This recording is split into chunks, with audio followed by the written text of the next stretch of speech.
안녕하세요, 김호준입니다. 지난 월요일 우리 외교부와 중국 외교부는 교류 협력을 정상 궤도로 회복한다는 동시 성명을 냈습니다. 중국과의 사드 갈등이 봉합 국면에 들어섰습니다. 야당에서는 굴욕 외교라고 비판을 합니다. 한마디로 중국의 경제보복으로 우리 기업이 입은 경제적 손실에 대한 보상, 사과를 받아냈어야 한다는 겁니다. 그런데 사드 배치로 인한 중국의 보복은 없다고 강조하고 또 강조했던 게 박근혜 정부 아니었습니까?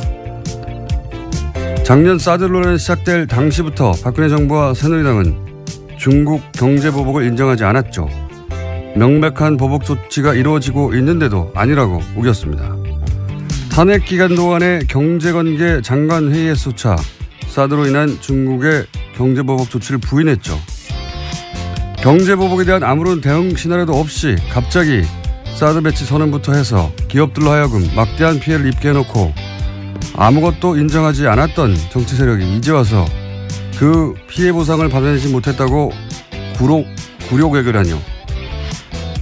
자기들이 잘못해 만들어낸 피해 책임을 왜 그걸 어렵게 해결해가고 있는 사람들에게 묻나요? 그리고 보수가 그렇게 중요하게 생각하는 미국 국무부가 이 공동성명에 대해 환영 성명을 낸 건 또 어떨 겁니까? 시비를 걸어도 좀 말이 되는 걸로 봅시다. 김어준 생각이었습니다.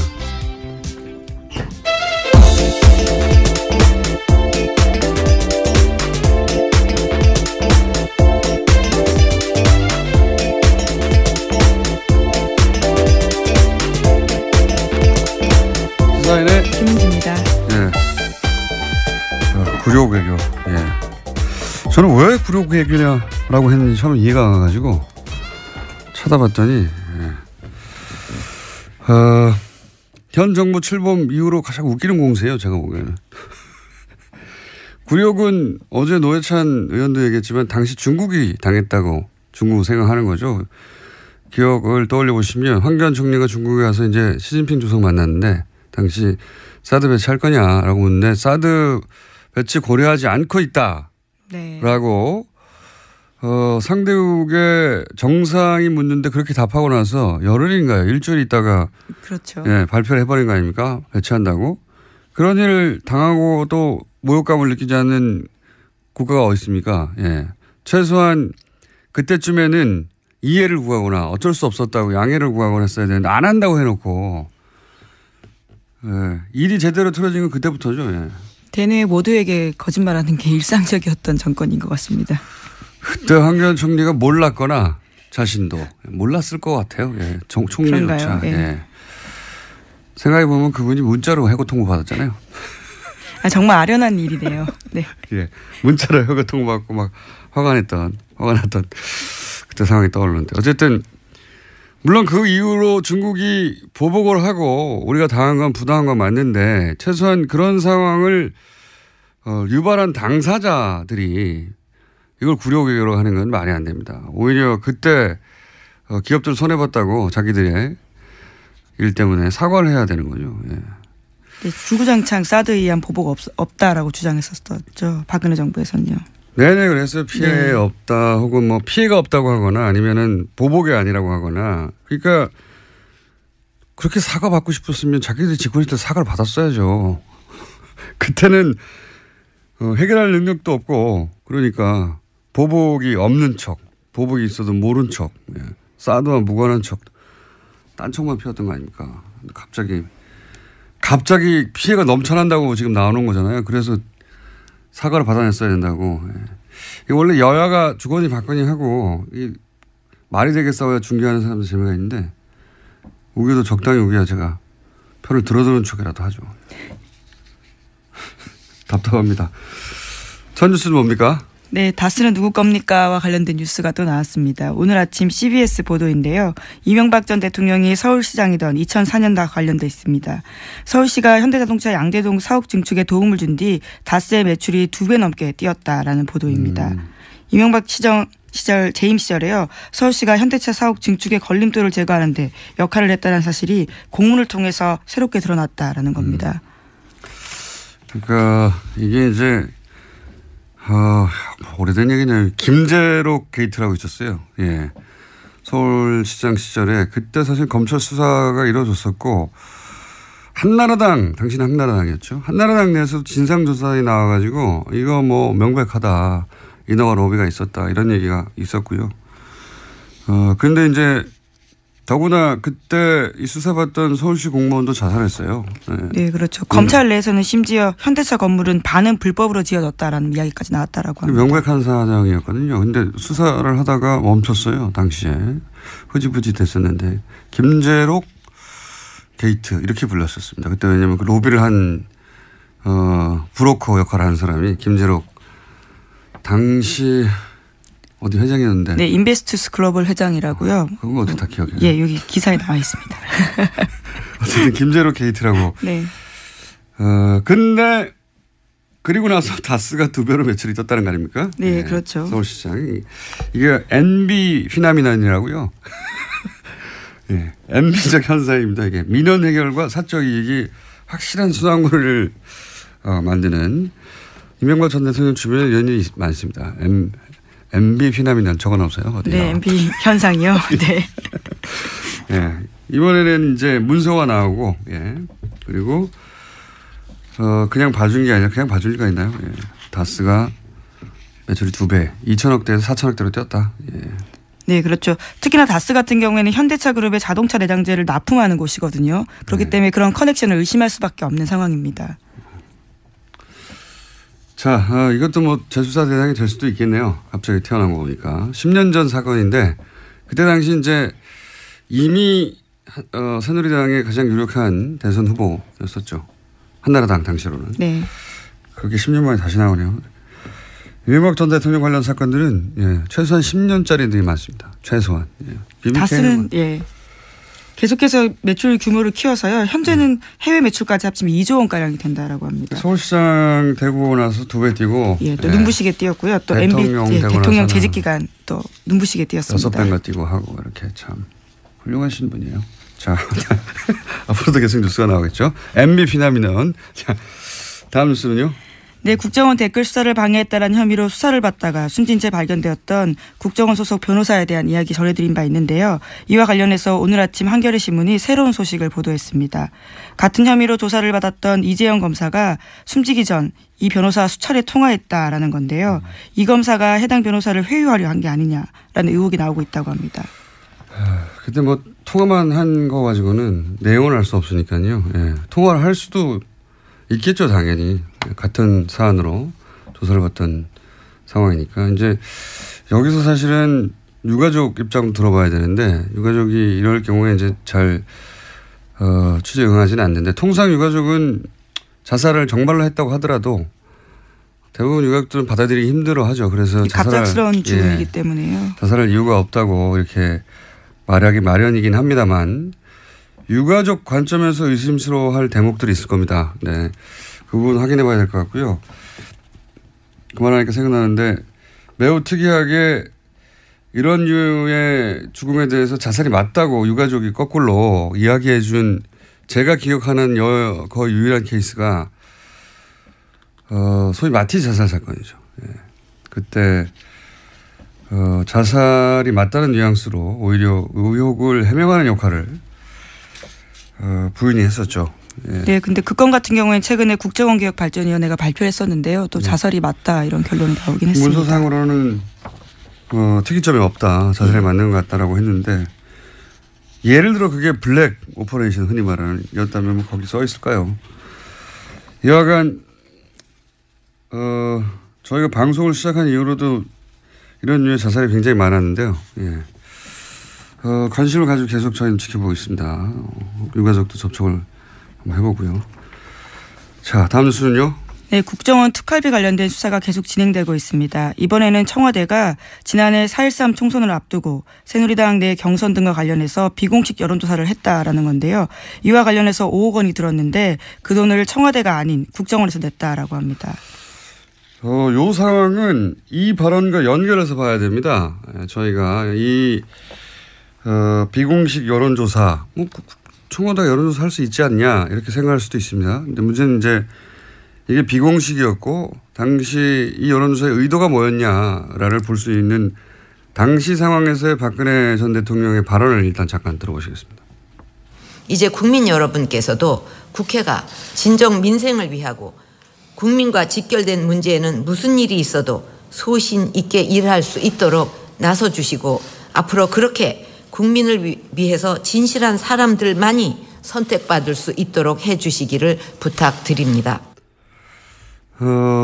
기억하실지 모르겠는데 당시 이제 유승민 의원이 소위 탈박 선언을 한 거죠. 일종의 배신의 정치로 찍힌 바가 있습니다. 그래서 진실한 사람을 뽑아달라고 진실한 사람 얘기를 굉장히 많이 했어요. 그때 당시에. 지난해 4.13 총선 전에 있었던 박근혜 전 대통령이 이제 진실한 사람, 저런 사람은 떨어뜨려야 된다는 소위 친박이었다가 탈박한 사람들에 대해서 이 여론조사가 이상하다기보다는 대단히 특이하고 이례적인 것은 쓰임새가요. 예. 당시 TK 지역은 어차피 자유한국당, 당시 새누리당 인사들이 당선되게 돼 있어요. 그렇지 않습니까? 거기를 굳이 이런 돈을 들여서 비공식 여론조사를 한 이유가 뭐냐. 이제 소위 말해서 진박을 골라낸다고. 진박이라는 진실한 박근혜 편인 건가요? 진박. 그렇죠. 그래서 진박이라고 했었어요. 친박을 넘어서 진박을 골라내는 선별 작업을 한다고 했었고, 그래서 이거는 단순히 여론조사가 아니라 박근혜 전 대통령이 찍어서 원하는 사람이 되게 하도록 만드는 그런 구도가 어떤 사람을 통해 가능해지겠는가 하는 거를 골라내는 명백한 선거 개입이죠. 대통령 자신을 위한. 그러니까 몰래 한 거 아닙니까? 그러니까 일반 여론조사 청와대에서 하거든요. 그건 그냥 청와대에 주면 되는데 그건 들키면 안 된다고 생각하니까 이 돈을 땡겨온 거죠. 국정원에서. 들키면 안 되는 여론조사였던 겁니다. 자기들이. 왜냐하면 목적이 이랬으니까요. 네, 심지어 해당 여론조사 같은 경우에는 최근에 해산했다라는 오늘 아침에 머니투데이 보도도 있습니다. 단순 비즈니스상 이유로 인수합병 될 수도 있죠. 물론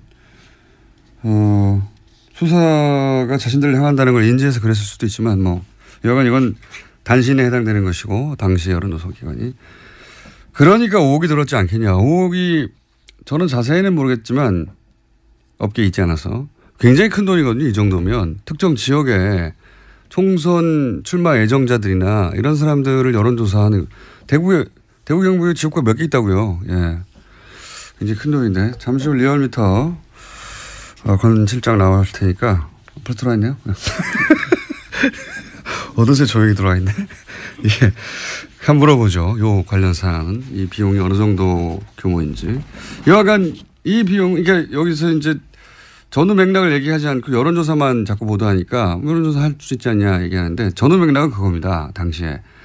유승민과 같은 배신자들을 다 찍어내고 본인에게 진실되게 충성한 사람만을 따로 골라서 대구 경북에 당선되도록 만들겠다고 하는 대통령 의중이 들어간 선거 개입용인 겁니다. 이게 말하자면.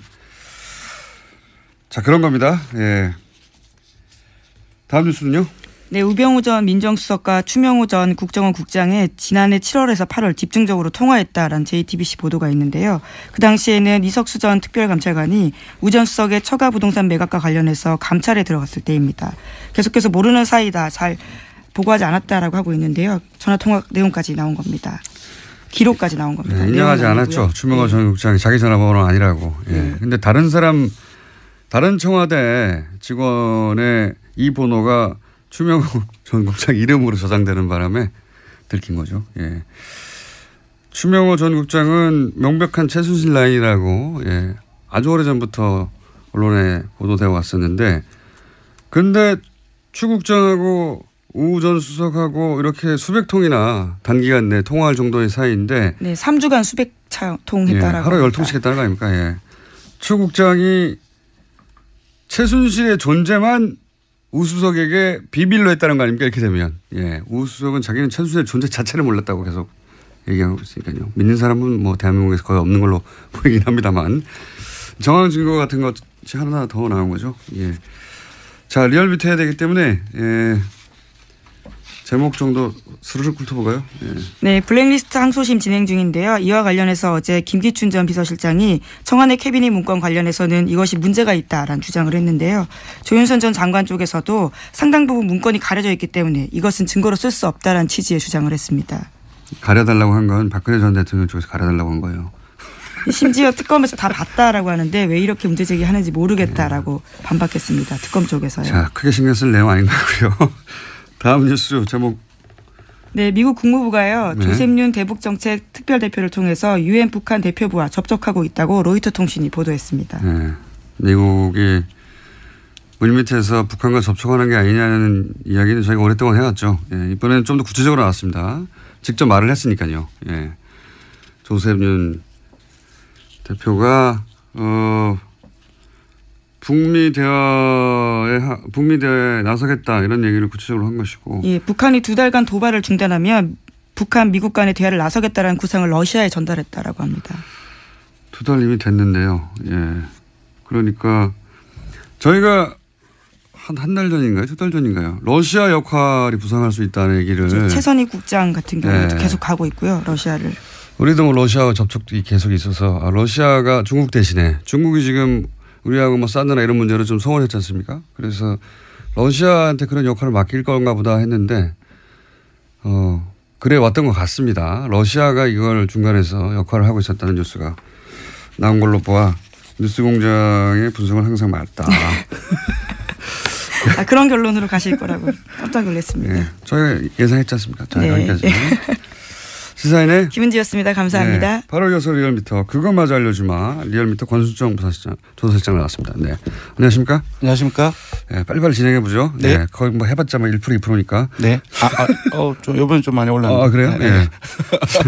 자 그러면 빨리빨리 해보죠. 대통령 지지율 어떻습니까? 예, 지난 4주 동안 거의 변동이 없었죠. 네, 뭐 0점 몇 프로 올랐다 내렸다. 예, 이번 주에는 2.2%포인트 올라서 69.4%가 되었습니다.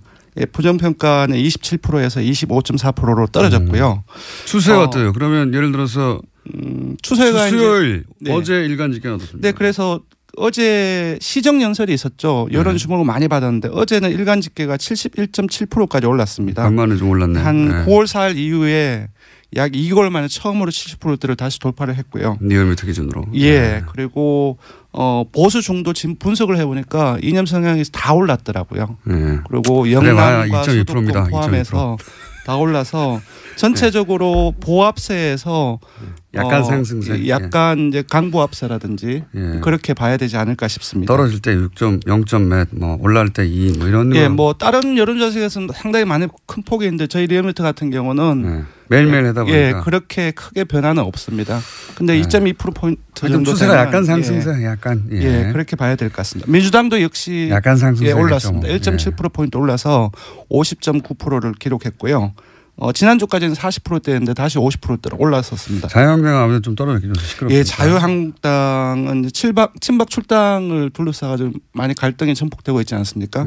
그리고 국정원 특활비 청와대 상납 의혹 이것도 역시 많이 일부 영향을 미치고 있지 않나 어제 싶은데요. 일간 집계로 어때요? 추세상. 어제 일간 집계에서는 상당히 많이 떨어졌습니다. 어제 일간 집계에서는 15.3%까지 하락을 좀 했습니다. 많이 떨어졌네요. 네, 15.1. 네, 그렇습니다. 17, 예. 국민당, 정의당 같은 경우는 각각 0.7%, 1.0%포인트 오른 6.6%, 5.7%였어요. 거의 변화가 없는 가운데 조금씩 오르는 이제 경향을 보이고 있고요. 바른정당이 좀 크게 약세를 보이고 있습니다. 그럴 수밖에 없겠죠. 지금. 네. 당연히 존립이 가능하냐 마냐 하는 상황이니까. 예, 떨어진 포인트는 그렇게 많지 않지만 4.4%를 기록했는데요. 그 7개월 만에 최저치로 하락했습니다. 특히 31일 화요일 일간 집계에서는 3.9%까지 떨어졌고요. 알겠습니다. 지금 분당 위기에 있기 때문에 이런 부분들이 반영이 되고 있지 않나 그건 싶습니다. 뭐 예상 가능했던 네. 수치고요. 대통령이 뭐 60구나 70이나 그게 그겁니다. 예. 떨어져도 그게 그거고 올라도 저는 그게 그거라고 보는데 어쨌든 추세는 그런 식으로 약간 강보합 혹은 약간 상승세다. 네, 그렇게 봐야 될 것 같습니다. 네. 자, 이번 주 이런 거 하다가 항상 현안조사 네. 별 큰 차이 없다 이렇게 해주시고 제가 보기에는 별 큰 차이 없습니다. 이 말할 때 빨리 시작해야 됩니다. 네, 현안조사. 이번에는 조금 핫한 조사를 좀 마련을 했습니다. 낙태죄를 유지해야 되는지 폐지해야 되는지 이 부분에 대해 조사를 해봤는데요. 이거 궁금합니다. 제 기억으로 리얼미터가 이거 조사한 적이 있어요. 언제인지 기억 안 나는데. 7년 전 2010년 7년 오래됐군요. 2월입니다. 요즘에 어제 청와대 홈페이지 들어가 봤더니 네. 낙태와 관련된 그 청원이 무려 105개 정도 어제 기준 제가 봤을 때였고 20만 명 이상이 또 예. 특정 낙태죄 그거는 이제 폐지를 해야 된다는 청원이었는데 23만 명 이상이 잡혀 있더라고요. 그래서 언론을 비롯해서 상당히 핫한 이슈인데 결과는 폐지를 해야 깜짝 놀랐는데 이게 우리나라 사람들 좀 사회적인 이념 성향으로 보수적인 성향이 조금 더 강하거든요. 그래서 폐지를 해서는 안 된다라는 의견들이 조금 많이 나오지 7년 않을까. 전에는 그랬죠. 예, 7년 전에는 그렇게 나왔습니다. 명백하게. 예, 네. 근데 요번에 조사를 해보니 폐지를 해야 된다. 낙태죄를 폐지를 해야 된다라는 의견이 51.9%가 나왔고요. 절반을 넘었었습니다. 그리고 폐지를 하지 않고 유지를 해야 된다는 것이 36.2%였습니다. 조금 더 소개를 해드리면 2010년 2월에 조사한 것은 낙태 허용을 해야 되는지 말아야 되는지 이렇게 물었는데 거의 비슷한 조사이죠. 이때는 허용을 해서는 안 된다는 것이 53.1%였고 허용 찬성이 33.6%입니다. 정확하게 뒤집어졌네요. 거의 이제 숫자가 비슷하게 이제 그 뒤집혀온 겁니다. 7년 사이에 상당히 많은 변화가 있었던 것 같습니다. 저는 이 조사를 작년에 했어도 수치가 이렇게 안 나왔을 것 같아요. 그렇습니다. 저도 그 부분에 동의를 합니다. 예, 시대 정신이 바뀌어가고 있는 거거든요. 네. 그게 이제 실제 시대 정신이라는 게 정권을 바꾸는 건지 정권이 바뀐 것이 시대 정신에 영향을 주는 건지 뭐 서로 영향을 주고 받겠지만 그런 영향이 크다고 봅니다. 저는. 예. 맞습니다. 국정농단 사태를 지나는 과정 속에서 공정과 정의 그리고 이제 사회적 약자들에 대한 어떤 배려 그러한 어떤 가치가 강화되고 있기 때문에 분명히 그 이전에 작년 국정농단 이전에 조사를 했을 때는 이렇게 나오지 않지 않았을까 그렇게 예상을 해봅니다. 저도 그렇게 생각이 들고요. 그래서 이번 여론조사 결과가 궁금했었는데. 네. 그리고 또 하나 관심이 있는 포인트가 있습니다. 뭐가 있습니까? 여성과 남성이 많이 달라요. 아, 그건 그렇겠죠. 예. 네. 그건 그렇겠죠. 당연히. 예, 여성 10명 중에 6명은 폐지를 해야 된다. 네. 이건 저는 여성의 견해가 훨씬 중요하다고 봅니다. 그렇죠. 남자가 뭘 합니까? 당사자이기 남자는 그냥 때문에. 머리로 생각하는 거거든요. 윤리나 규범의 관점에서 바라보는 것이고 혹은 종교의 관점에서. 남성은 44대 43 거의 같습니다. 팽팽하네요. 그런데 더 놀라운 것은 보수층을 포함해서 중도 진보 모든 이념 성향에서 폐지를 해야 된다는 의견은 더 많이 나왔습니다. 시대 정신이 바뀐 거죠. 예, 지역도 부산, 울산, 경남 제외하고 연령도 60대 이상을 제외하고 모든 연령층에서 폐지를 해야 된다라는 의견이 많이 나왔습니다. 불경 60대 이상. 예. 자유한국당 지지층을 제외하고는 사실상. 그런데 자유한국당 이건 정당이 그렇게 중요하지 않아서 뺐는데요. 자유한국당 지지층에서도 폐지를 해야 된다는 의견이 더 많이 나왔어요. 그렇군요. 시대가 확실히 바뀌었군요. 네. 요게 사실 요 낙태와 관련한 이슈는 미국 민주당과 공화당의 그렇습니다. 수십 년 된 그렇습니다. 예. 어떤 정당을 지지할 것인가의 바로미터 같은 이슈거든요. 종교라든지 사형제도라든지 이런 항상 나오죠. 이슈 같은 경우는 사실상 첨예하게 갈리기 마련인데 그렇습니다. 뭐랄까요? 이런 여론조사를 보다 보면 최근에 이제 미국의 상황을 보다 보면 미국을 참 부러워했었어요 예전에. 예, 미국이 여러 가지 사회 제도나 정치 시스템이나 아니면 이런 이슈를 다루는 어떤 정도 눈높이가 참 앞서간다 이렇게 생각했는데 우리나라도 많이 바뀌고 있죠. 이 조사 결과를 보면 뭐랄까요? 미국이 참 후져져 보여요. 대통령도 그렇고 점점. 그럼 우리나라가 더 나아져 보이나요? 부럽지 않다. 뭐 딱 낙태 이슈 하나를 가지고 말하는 게 아니라 전반적인 상황들이. 네, 그렇습니다. 그렇습니다. 자, 한 가지만 더 여쭤보고 요거 조사 개요 말씀해 주세요. 5억 이런 거 있잖아요. 네. 이 비용이 엄청 큰 거죠. 근데 이제 제가 듣기로는 작년 4.13 총선 이전에 당내 경선과 관련해서 조사를 했다고 들었고 그러니까요. TK 지역이라고 되게 들었어요. 근데 네. TK 지역의 선거구가 총합이 한 21개 정도밖에 안 됩니다. 네. 근데 그걸 다 하지는 않았을 거예요. 다 했다 하더라도 5억이 너무 많잖아요. 예, 제가 볼 때는 친박 중심으로 했다고 한다면 10개 내외가 아닐까 싶은데 보통 여론조사는 전화면접 조사가 가장 비싼데 1000명 조사를 할 경우에는 전화면접 조사라 해도 한 건에 1,500만 원 정도 내외입니다. 시장 가격이. 예, 시장 가격이. 그러면 도대체 5억이면 1,500만 원이면 어떻게 되는 그러면 한 겁니까? 30개 정도를 할 수 있는 거죠. 그 비용을 다 준다 할지라도. 네. 근데 30개가 안 되는데, 이 조사 경우에. 같은 경우는 전화 면접으로 과연 했을까? 자동응답을 많이 했을 가능성이 높다. 더 왜냐하면 싼데. 그 A 업체가 본인이 직접 여론조사가 아니라 하는 곳이 외주. 정치 컨설턴트 하는 회사이고 그런 경우는 외주를 주고 또 외주 비용은 되게 싸게 돌리거든요. 그런 것들을 감안했을 때 여론조사에 들어가는 비용은 더 낮지 않았을까. 다른 비용이 크다. 다른 비용이 훨씬 큰데 그렇다고 한다면 그 부분을 정치 컨설턴트를 위한 비용인지 아니면 또 다른 비용이 있는지. 부러운 거예요 지금. 예, 부럽습니다. 왜냐하면 만약에 이 정도 비용이라고 한다면 아마 리얼미터가 이걸 만약에 했다고 한다면 빌딩을 샀을 것이다. 부자가 되지 않았을까. 조사기관은요? 예, 조사계획은 이번 주중조사는 TBS 의뢰로 전국 19세 이상 성인을 대상으로 월요일부터 수요일까지 무선 80%, 유선 20%, 전화 면접 자동 응답 혼용으로 실시했고 최종 응답자는 1,522명이었습니다. 표본 오차는 95% 신뢰 수준 플러스 마이너스 2.5%포인트, 응답률은 5.2%, 정당 간 통합 낙태죄 유지 폐지 조사는 TBS 뉴스공장 의뢰로 어제 하루 동안 주중조사 동일한 조사 방법으로 실시했고 최종 응답자는 516명, 표본차는 플러스 마이너스 4.3%포인트였습니다. 리얼미터 권순정 조사분석 실장이었습니다. 감사합니다. 고맙습니다.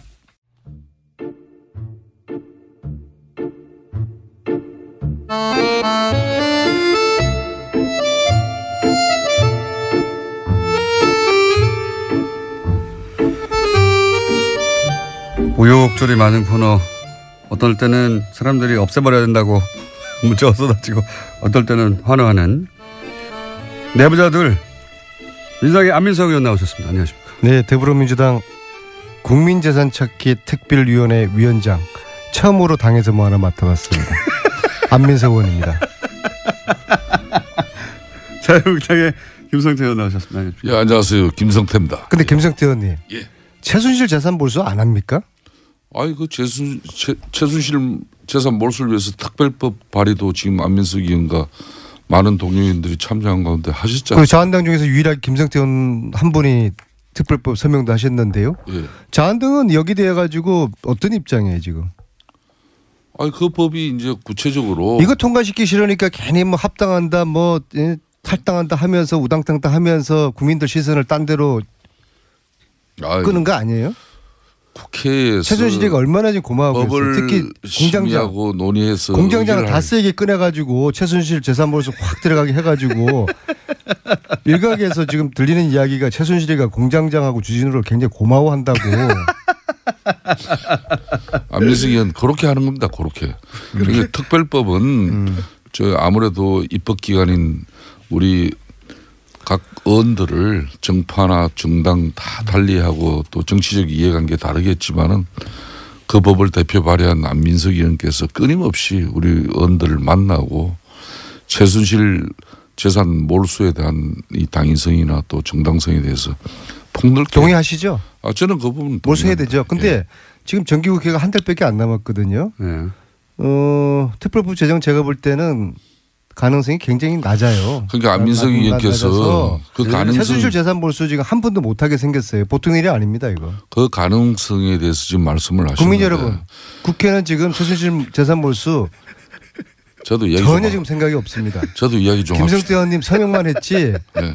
속으로는 전혀 생각이 없다고 저는 봅니다. 안민석 해명해 의원께서 보십시오. 그 법을 국회에서 처리하기 위한 처절한 진정성이 국회 내에서 이렇게 의원회관 방에 299개를 돌아다니면서 이 법 꼭 처리되어야 된다는 그런 뭐 입장을 그렇게 슬퍼하고 뭐 설득하기보다는 맨날 아니 최순실 재산 몰수 못하는 게 안민석 탓입니까? 안민석이 뭐 끝나지 않은 전쟁 책이나 팔려고 전국에 유람하고 심지어 미국까지 그 북콘서트 열고. 아니 책을 우리는 팔아야지 그렇게 하면서 독일 가가지고 그 재산을 법 통과를 이야기하는 게 이게 맞습니까? 예? 그러고는 여기 김어준 공장장 앞에서는 말이에요. 국민들 앞에 호소하고. 그래서 좀 안 맞아요. 제가 최순실 재산 몰수해야 된다는 이 말씀 드리기 위해 가지고 지금 북토크를 50회 하겠다고 약속을 이 자리에서 했지 않습니까? 네, 몇 회 하셨어요 이때? 오늘 경기도 화성에서 하는데요. 오늘이 40번째입니다. 아직도 아우, 몇 남았습니까? 힘들어요. 예, 아우, 자기 할 힘들고요. 때는 다 하면서 최순실 특별법 처리 안 된다고 동료 의원들한테 또 원망하고 그러면 안 되는 알겠습니다. 거예요. 그럼 제 노력이 부족한 것으로 받아들이고 제가 더 열심히 노력하는데 예. 근데 제가 전체적으로 보니까 저희 더불어민주당 저희 쪽에서도 좀 미온적이고요. 예. 그다음에 자유한국당하고 바른정당은 적극 반대고 국민당은 말로는 당론으로 채택을 지난 연말에 했다고 하는데 실질적으로 하는 건 아무것도 없어요. 근데 제가 이제 국민당이 여기 돼 가지고 특별법 서명을 한 20명밖에 안 했다고 해서 뭐 그런 좀 반대의 뉘앙스로 이야기 저는 그런 건 아닌데 특별법의 서명을 절반밖에 안 했던 이야기를 한 건데 국민당 측에서 오해를 했어요. 왜 안민석이가 국민당 이걸 반대한다고 했느냐. 우리는 당론 발의까지 지난 연말에 했는데 저는 사실 그 몰랐는데요. 그 점은 제가 미처 확인하지 못한 점은 제가 소홀히 챙기지 못한 것은 유감스럽게 생각하는데 근데 사실 당론 발의하고 난 다음에 지난 1년 동안에 한 일이 아무것도 없는 이 점을 제가 좀 아쉽게 생각드리고요. 지금 저 이야기는요. 뭐 그래서 그런 국민당에서 이야기 했더니 또 국민의당에서 저 안민석 의원 또 윤리위원회 국회 제소하겠다고 제소하겠다는 그렇게 입장 해서 밝히니까 이제 아니 여러 이야기가 제소 나오는 아니라 뭐 저는 뭐 안철수한테 고발도 받은 적이 있고 제소 할아버지도 괜찮은데 그럼 국민당이 당론 발의를 했으면은 나서서 실질적으로 적극적으로 이 특별법 제정될 수 있도록 국민당이 한번 앞장서 주시고 그러면 제가 국민당 제가 박수 쳐드리고 안철수도 제가 업어드리겠습니다. 안철수 업어드리겠습니다. 어쩌면 그 같은 안식끼리 금방 좋았다가 얼마 전에는 또 안철수 국민의당에서 우리 안민석 의원 또 고발건 이렇게 취하했다고 얼마나 안철수 의원을 또 칭송했습니까? 최순실 국면에서 하여튼 안시들 이상하죠. 아니 국민당이 저를 띄워주려고 작정한 것 같아요. 작년 이맘때 어땠습니까? 뉴스 방송에서 한 말씀 했다고 그래가 다 했던 얘기니까 방통위에 저를 제소하지 않았습니까? 그때 제가 얼마나 또 당에서 처음으로 자리 맡으니까 어떠세요? 네. 잘 적응은 안 되는데요. 근데 저는 이런 거 맞는 거 싫어해요. 싫어하고 저는 여의도 국회를 별로 안 믿거든요. 제가 국회의원이지만은 기본적으로 국회의원들은 당리당략 이게 저는 너무 이게 싫어요. 이게 제 체질에 안 맞고 국회의원도 제 체질에 안 맞지만은. 그 위원장 그렇게 하고 싶어 하셨어요 그때. 아니 그거는 그런 이야기까지 나한테 이렇게 물으면 어떡해요. 응? 근데 이게 제가 독일을 다니는데 그냥 국회의원 개인으로 온 것보다도 당에서 특별위원장으로 왔다 하면은 도와주는 분들이 더 신나서 도와줄 거 아니에요. 이제 그런 차원에서 제가 당에다가 이걸 요구를 했던 것이고 이제 한 달, 활동 기간은 한 달입니다. 한 달 동안에 특별 제정 안 되면은 저도 이제 짐 싸가지고 이제 최순실 재산 몰수 이제 저도 손들 수밖에 없는 거거든요. 그래서 김성태 의원님 서명을 하셨잖아요. 저 전국 다니면서 그래도 유일하게 김성태 의원님 혼자 서명하셨다. 자유한국당 중에서 그래서 같이 좀 토론회도 하고 좀 국민들과 함께 이 국회는 절대로 이걸 생각이 없거든요. 그래서 국민과 함께 최순실 재산 몰수 특별법 제정 공장장도 다스만 이야기하지 마시고 예? 그러니까 최순실하고 밀당한다는 지금 이야기가 있어요. 최순실 재산부터 빨리 몰수하고 그리고 이제 다스 자, 의원님. 무상급식 그렇게 갑시다. 무슨 얘기인지 알겠고요. 끊어주세요. 예, 알겠습니다. 충분히 얘기하셨고. 바른정당에서 몇 명 갑니까? 자유한국당으로. 뭐 제가 단정적으로 그분들 이렇게 몇 번 오시는 게 중요한 문제는 아니라고 봅니다. 그렇지만 숫자를 말씀해 주십시오. 뭐 구체적인 숫자까지 열거는 되지 못합니다만은 그래도 상당수 의원들이 7명입니까?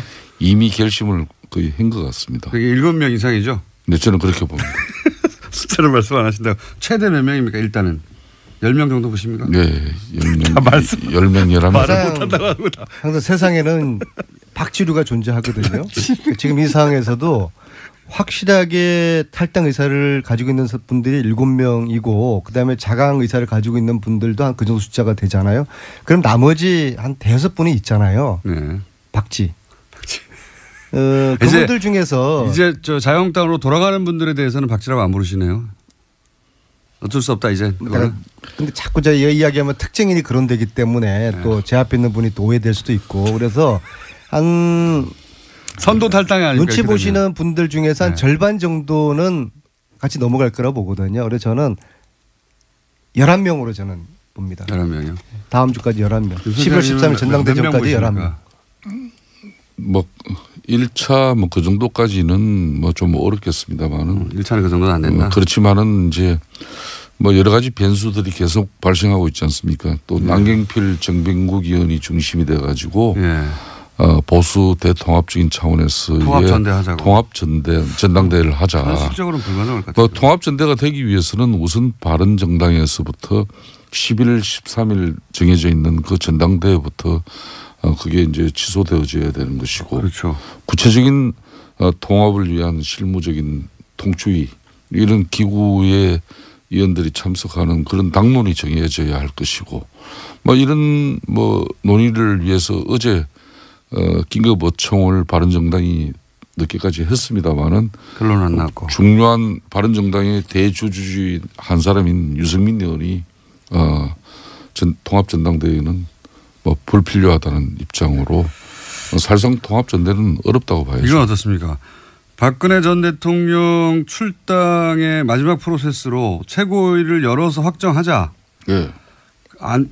이 최고위 열면 실제로는 뒤집어지는 거 아니냐. 그래서 최고위를 홍준표 대표가 못 열고 사실은 약간 민기적 했지 않습니까? 그렇죠? 이거는 결론이 났나요?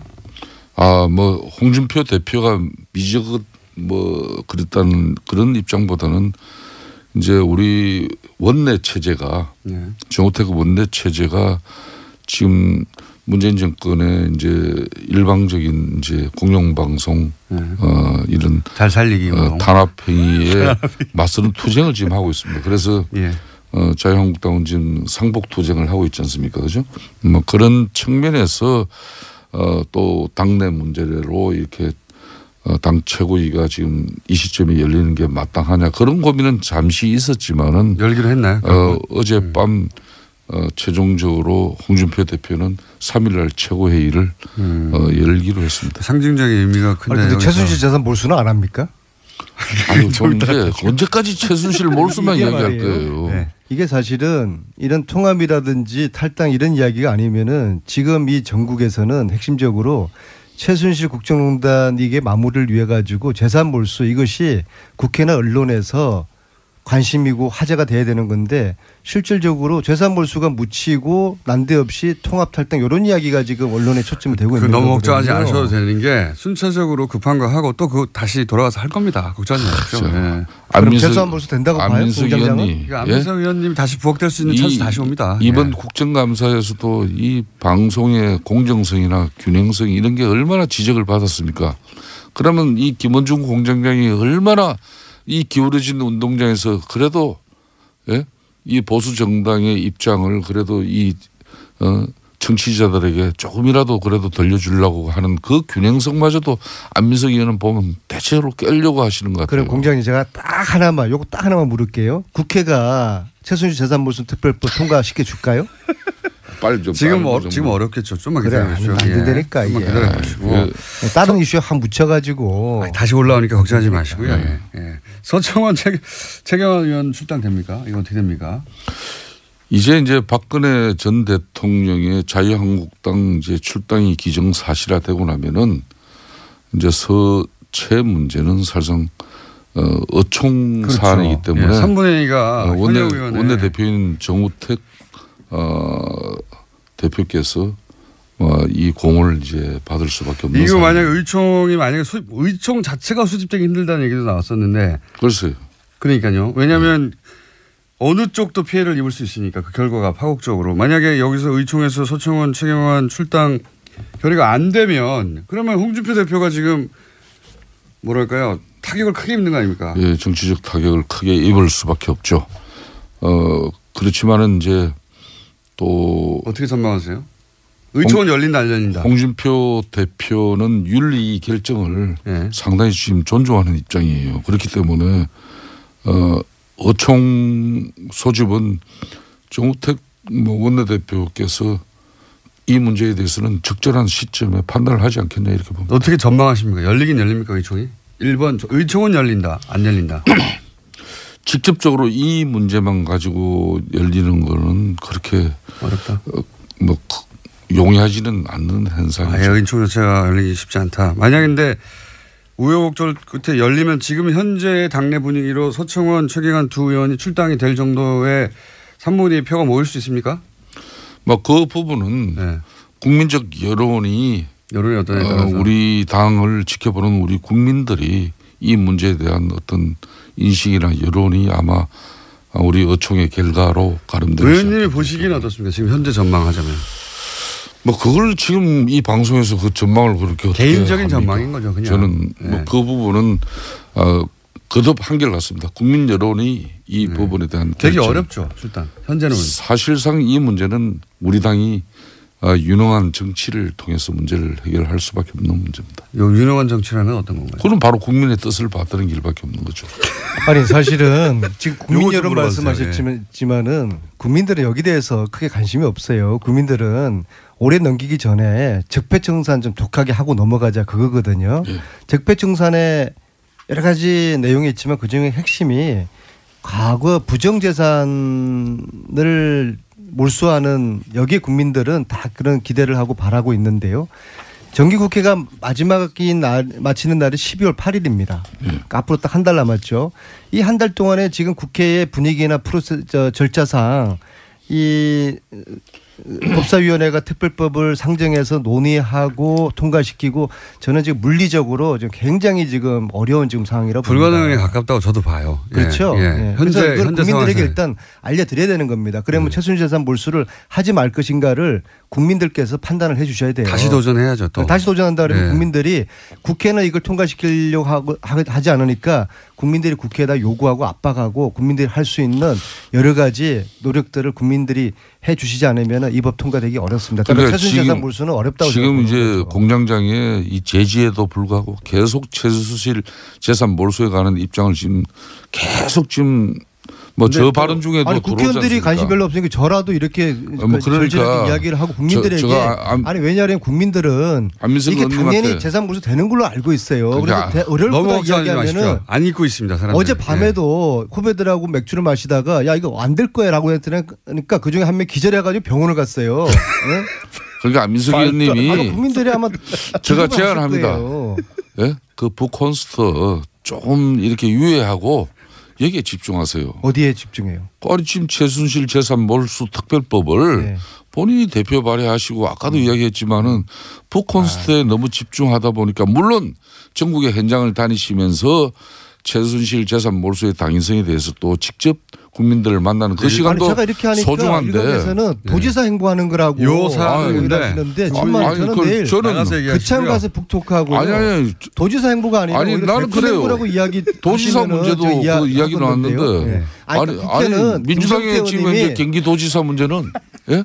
사실상 성남의 이재명 시장이 거론되고 뭐 남경필 현 지사보다 몇 배 우다 이런 조사도 나오는데 이재명 시장은 어찌 보면 거저 먹는 거예요. 저 안민석 의원은 그 엄청난 탄압과 저항 투쟁으로 자기 지금 이름 석자를 지금 내걸고 이재명 있는데. 시장 훌륭한데 왜 그래요? 또 특별법 통과되면은 제가 이런 이 특별법 얘기는 결정을 제가 계속 거론할게요. 너무 걱정하지 마시고요. 이번에 안 되면 이번에 올해 안 되면 내년에 또 하면 되죠. 내년에는 안 돼요. 안민석 의원님 개헌하고 지방선거 전국인데 폐지가 넘어가 버립니다. 바람 불 때 연날리고 내년이 상반기 안 되면 후반기에도 계속 잊지 않고 물 들어올 때 노젓는 거죠. 다 때가 있는 겁니다. 물리적 시간이 지금 너무 부족하기 때문에. 뭘 갑자기 물에다 노를 젓는 이야기예요. 지금 중요한 것은 중요한 것은 예, 서청원 최경환 탈당됩니까? 적폐청산이라는 역사적으로 아무런 의미가 없어요. 예? 이혼했던 부부가 다시 합쳐 본들 그게 무슨 의미가 있어요. 그냥 1년 전에 제가 그랬잖아요. 위장이혼이라고. 근데 위장이혼인데 이걸 다시 어떻게 하다 보니까 위장으로 이혼했는데 이게 다시 합치려고 하니까 이상하게 이게 여러 가지 어려워지는 상황에 봉착한 거예요. 근데 국민들 다 알아요. 과거에 대한 반성 없이 국정농단 부역했던 거에 대한 반성 없이 뭐 합당 아니라 합당 할아버지를 하더라도 국민들 지지받기 어려울 겁니다. 안민석 의원님 그만하세요. 예?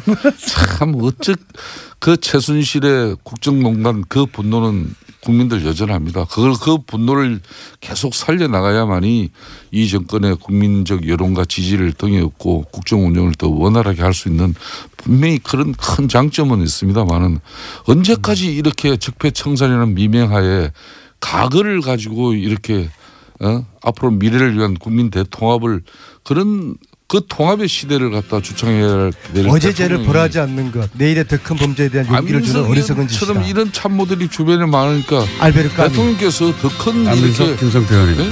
대한민국의 통합을 해나가지 못하는 그런 아쉬움이 있다는 걸 아셔야죠. 오랫동안 정치구단이라는 별명으로 불리신 분입니다. 박지원 전 국민의당 대표 나오셨습니다. 안녕하십니까? 안녕하세요. 네, 목소리가 좋으신 거 보니 기분이 좋으신가 봅니다. 요즘 잘 돼가잖아요. 제가 미워하는 MB가 곧 구속되게 돼 있다. 다스는 누구 겁니까? 국감에서 여러 번 물어보셨더라고요. 예. 아직도 몰라요? 태블릿 누구 겁니까? 최순실 거죠. 예. 예. 그건 안 해. 네. 다스는 누구 겁니까? 이 MB 거라고 지난주에 말씀하셨죠. 예. 자기 더 고소한다 하려고. 다스는 MB 겁니다. 태블릿 PC는 최순실 거고. 예. 시원시원하게 말씀해 주시고. 옛날 나라는 박근혜 거고. 국민의당은 누구 겁니까? 당원 겁니다. 바로 그 말씀 드리니까 갑자기 생각난 건데 어젠가 그저께 안철수 대표가 인터뷰를 했는데 문재인 대통령은 이제 경쟁 상대가 아니다. 선거가 다 끝났기 때문에 이렇게 말씀하셨어요. 처음부터 아니었어요. 처음부터 아니었어요. 아니 그걸 이상하게 듣지 말고 대통령이 당선되면은 대통령이지 문재인 대통령도 다음 대통령 안 나와요. 그렇죠. 그렇기 때문에 경쟁 상대가 아니고 일단 선거 결과에 승복을 하고 당선된 대통령에게 협력할 것은 협력하고 야당으로서 지적할 건 지적해야지 무조건 나쁘다고 하면 안 돼요. 근데 제 장점이 뭐냐? 네. 잘하는 건 잘한다고 하고 네. 못하는 건 못한다고 하고. 박지원 같은 사람이 없어요. 아니 근데 이런 질문이 나온 이유가 안철수 대표가 선거 다 끝났는데 마치 지금 대선 경선하는 것처럼 계속 문재인 대통령만을 향해서 발언을 쏟아내니까 아무래도 기자들이 그런 질문을 했겠죠. 근데 거기에 대해서 이제 경쟁 상대가 아니다. 선거가 다 끝났기 때문에 이런 답변이 6개월 있다가 나왔다는 게 신기하다는 거죠. 예. 처음부터 그렇겠죠. 아니 좀 12월에 대선 없다는 걸 11월 돼서 깨달은 게 아닌가 싶기도 하고요. 그냥 공장장은 안철수. 처음부터 아니었어요. 재밌는 답변이었습니다. 아주. 자, 시정 연설은 어땠습니까? 어제 기왕 있었던 어제 큰일이니까. 어제 제가 그 자리에서 SNS에 올렸었는데 네. 제가 볼 때는 감동적으로 잘했어요. 그 도입 부분에 말이죠. 네. IMF 외환 위기를 당해서 우리 국민이 당했던 눈물 네. 그리고 국복 과정에서 근무기 등 네. 국민 총화를 이루는 그걸 탁 도입하는 것을 보고 네. 그때 주역이셨잖아요. 그때 대표님이. 그렇죠. 네. 제가 IMF 국복하는데 은메달 딴 사람이죠. 네. 그런데 야, 진짜 저건 누가 썼는지 누가 저렇게 연출을 했는지 참 잘했다. 저건 바로 IMF 외환 위기를 가져온 세력이 오늘의 적폐 세력이에요. 그렇죠. 역사가 오래됐습니다. 사실. 그렇죠. 예. 그리고 그렇게 근무기 등 국민 통합을 이루어서 극복한 세력이 우리란 말이에요. 예. 또 민주당이란 말이에요. 지금은 또 갈라져 있지만. 예. 그렇기 때문에 다 그렇게 도입하면서 나도 문재인 나도 이러한 과정을 겪어서 지금 현재의 어려움을 극복하겠다. 그런 의지를 보여주는가 하면은 대북 정책에 대해서는 DJ의 베를린 설은 순서만 바뀌었지 너무나 감동적으로 잘하더라고요. 그건 잘하는 거죠. 그렇게 받아주셨군요. 네. 그런데 개헌 문제. 네. 그건 지금 현재 대통령께서는 자꾸 지방 분권만 네. 강조를 하는데 국회나 국민은 권력 구조 네. 분권을 요구하고 있는데 거기에서 좀 앞으로 네. 상당한 토론이 필요하다.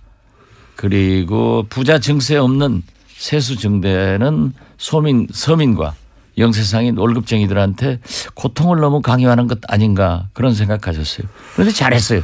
잘한 건 잘한 거예요. 전반적으로 잘했고 예, 그런 부분이 훌륭했어요. 좀 걸렸다. 이건 어떻게 평가하십니까? 최근에 중국과 사드 문제가 이제 뭐 아직 완전히 해결됐다고 말할 수는 전혀 없고 이제 어쨌든 서로 잘해보자 봉합 국면에 들어선 것 같은데 여기 대해서 야당에서는 보수 야당에서는 일단 구력외교라고 하잖아요. 저는 왜 구력외교라고 하는지 잘 이해가 안 가는데 요 대목은 어떻게 평가하십니까? 잘했어요. 그것도 잘한 겁니까? 외교는 예. 다 얻을 수 없습니다. 그리고 우리는 대한민국은 도랑이든 소예요. 미국 풀도 먹어야 되고 중국 풀도 먹어야 됐는데 우리나라 지정학적으로 미국, 일본, 중국, 러시아 세계 초 4대 강국에 둘러싸여 있는 나라인데 여기에서 줄타기를 잘하는 게 외교예요. 네. 어떻게 미국도 만족시키고 중국도 만족시킬 수 있어요? 네, 100%는 안 되죠. 안 되죠. 네. 그런데 이렇게 해결해 나가고 또 문제가 있는 것은 또 그대로 남겨놓으면서 해 나가는 것이 외교지. 그래서 구동존이라고 할 거예요. 그런데 그 비난하는 사람들은 구동존이가 무슨 말인지 모를 거예요. 이거 어떻습니까? 최근에 이런 똑 잘라서 요 대목만 한번 여쭤볼게요. 국정원의 특활비 뭐 그 3인방한테 뭐 매달 1억씩 줬다. 이런 얘기 하니까 자유한국당에서는 김대중 정부 때도 있었다라고 이제 김대중 정부를 탁 특정해 버렸어요. 근데 김대중 정부 때 있었던 일이라면 대표님이 모를 수 없지 않습니까? 예. 비서실장도 하셨는데. 요거는 어떻게 되나요? 분명한 것은 박정희, 예. 전두환, 예. 노태우, 김영삼 정부에는 있었어요. 제가 청와대에 들어가니까 제가 공보수석이었는데 예. 공보수석 산하기관 영광기관이죠. 예. 거기에서도 매월 가져오더라고요. 그래서 대통령께서 산하기관에서도 가져왔어요? 국정원뿐만 그렇죠. 아니라? 국정원뿐만 아니라 코바코, 예. 언론재단 가져왔어요. 그래서 대통령께서 어떠한 경우에도 산하기관, 연관기관에서 일체 돈 받지 마라. 그리고 또 과거에는 예. 그 산하기관 경비로 해외 출장을 많이 갔어요. 어허. 또 기자들도 산하기관 그 돈으로 갔어요. 청와대가 그러니까 그냥 산하기관들 돈을 그냥 갖다 썼거든요. 그렇죠. 쉽게. 네. 그런데 그걸 가져왔더라고요. 가져왔는데 대통령께서 해가지고 일치 안 받았어요. 국정원도 마찬가지고. 마찬가지고. 또 그 기자들도 우리 김대중 정부 때부터 해외 출장이나 지방 출장 갈 때 전부 돈을 받았어요. 심지어 프레스센터. 예. 외국 나가면 프레스센터를 쓰잖아요. 예. 그 경비까지 다 받았어요. 기자들로부터. 언론사로부터. 그러니까 돈을 그쪽에 주는 게 아니라 거꾸로 언론사로부터 받았다 그때. 받았죠. 자기 비용은 자기가 내라. 다 그게 이제 전통이 됐는데 예. 그래서 김대중 정부는 없어요. 그렇구나. 만약에 그렇게 의심스러우면 당군 할아버지 때부터 한번 정보부가 얼마나 갖다 준 데가 바보라고 그랬어요. 그런데 이제 문제가 예. 그 탑시크릿 국정원 예. 저자인 김당 전 오마이뉴스 국장에 의거하면은 노무현 정부 때 예. 김만복 예. 전 국정원장이 문제가 좀 있을 것이다. 예. 그런 얘기를 제기했더라고요. 그런데 실제로 김만복 국정원장은 좀 문제가 있어가지고 예. 저한테 많이 찾아와서 제가 원세훈 원장하고 좀 얘기를 해서 해결해 준 적이 있기 때문에 그 부분은 제가 자신 없어요. 알겠습니다. 김만복 국정원장 부분은 잘 모르겠으나 개인적 일탈일 거예요. 개인적 일탈일 수 있으나 김대중 정부 때는 그런 일은 자유한국당이 그런 주장을 하길래 제가 여쭤본 겁니다. 김대중 정부 때부터 이미 그런 일이 있었다고 하는데 그게 아니라 그 이전. 자유한국당은 예. 자기들이 그런 거 선수였으니까 남도 잘하겠지 하는 거예요. 그 1억씩 간 거는 어디다 썼을까요? 모르죠 뭐. 그거야. 네. 1억 한번 받아봤어요? 그랬으면 좋겠습니다. 안 써봤으니까 모르는 거예요. 매달. 그런데 우리도 안 써봤는데 왜 저한테 물으세요? 아니 그래도 이제 대표님의 그 경험치와 전문용어로 통밥이라고 하죠. 예, 통밥으로 볼 때 그 돈은 이렇게 됐을 가능성이 있다 정도. 뭐 시술비에도 썼고 그러지 않았을까 그래요. 누구의 시술비라고 말씀하시지 않았으니까요. 박근혜 대통령. 그거 다 보도된 거 아니에요. 그렇죠. 시술을 하신 건데 그 돈은 어디 나왔을까 이런 얘기들 많이 있었죠. 그런데 그걸 아마 예산으로 쓰기는 항목상 어려울 거예요. 그런 항목은 없으니까요. 대통령 시술비 같은 거는. 그랬을 개연성이 있다고. 그 뭐 정상적 시술 같으면 하는데. 예. 미용 시술을 세금으로 하기는 어렵죠. 지금 문재인 대통령께서 건보 적용 확대도 성형 시술 같은 것은 뺀다는데 그 예산에 그런 게 있겠어요? 아무튼 공장장 아는 게 하나도 없어. 오늘 컨디션 좋으십니다. 이거 어떻습니까? 서청원, 최경환 출당은 어려울 것이다라고 지속적으로 말씀해 주셨는데 여전히 그런 상황입니까? 네, 저는 어렵다고 생각합니다. 왜냐하면 현역 의원의 출당은 3분의 2. 의원 3분의 2가 있는데 의원들이 안 해요. 그런데 홍준표의 그 수를 여기서 읽어야 돼요. 어떻게 읽어야 됩니까? 홍준표 대표는요. 박근혜 대통령은 평당원이기 때문에 윤리위원회에서 열흘만 넘으면 자동적으로 출당이 되는데 서청원 최경환 두 분은 3분의 2가 돼야 되니까 안 되는 걸 알고 있어요. 그렇지만은 친박을 나는 청산하고 있다. 하는 의지 표명. 그걸 국민에게 제스처로. 특히 바른정당에게 보여주는 거예요. 그래서 제스처다. 바른정당 의원들이 들어오면은 원내 의석수는 최경환 서청원도 포함되기 때문에 제1당을 만들려고 하는 수예요. 그리고 이거 또 한 가지는 이런 방법도 있지 않겠습니까? 뭐 한 7명 이상, 뭐 한 10명까지도 얘기하던데 그 숫자가 만약에 들어오면 어차피 서청원, 최경환 두 양반은 당사자니까 의총 때 요사를 의견할 의총 때 못 들어오니까 두 사람 빠지고 한 7, 8명 들어가서 한 10명 늘어나고 하면 그때는 출당 가능하지 않겠습니까? 저는 그렇지 않으려고 봐요. 그래도 어렵다. 일사부재리도 있고 또 거기다 서청원, 최경환 저하고 개인적으로 가까우신 분들인데 그분들이 거기 남아 있어도 정상적인 정치 활동이나 당내 활동이 어려워요. 놔두면은 의석수는 많고 정치자금 배당도 많이 오고 그 뭐 괜히 친박들하고 갈라질 필요 없단 말이에요. 그렇기 때문에 저는 제스처만 할 것이다. 네, 제스처만 하고 역시 홍준표 대표의 수를 청와대나 민주당은 못 당한다. 오로지 박지원만 당할 수 있다. 아니 그것은 제가 한 얘기가 아니고 홍준표 대표가 300명 국회의원 중 박지원만 무섭다. 본인이 그렇게 얘기하더라고요. 그건 사실입니다. 아니 저는 그건 사실입니다. 홍준표 알아줘야 돼요.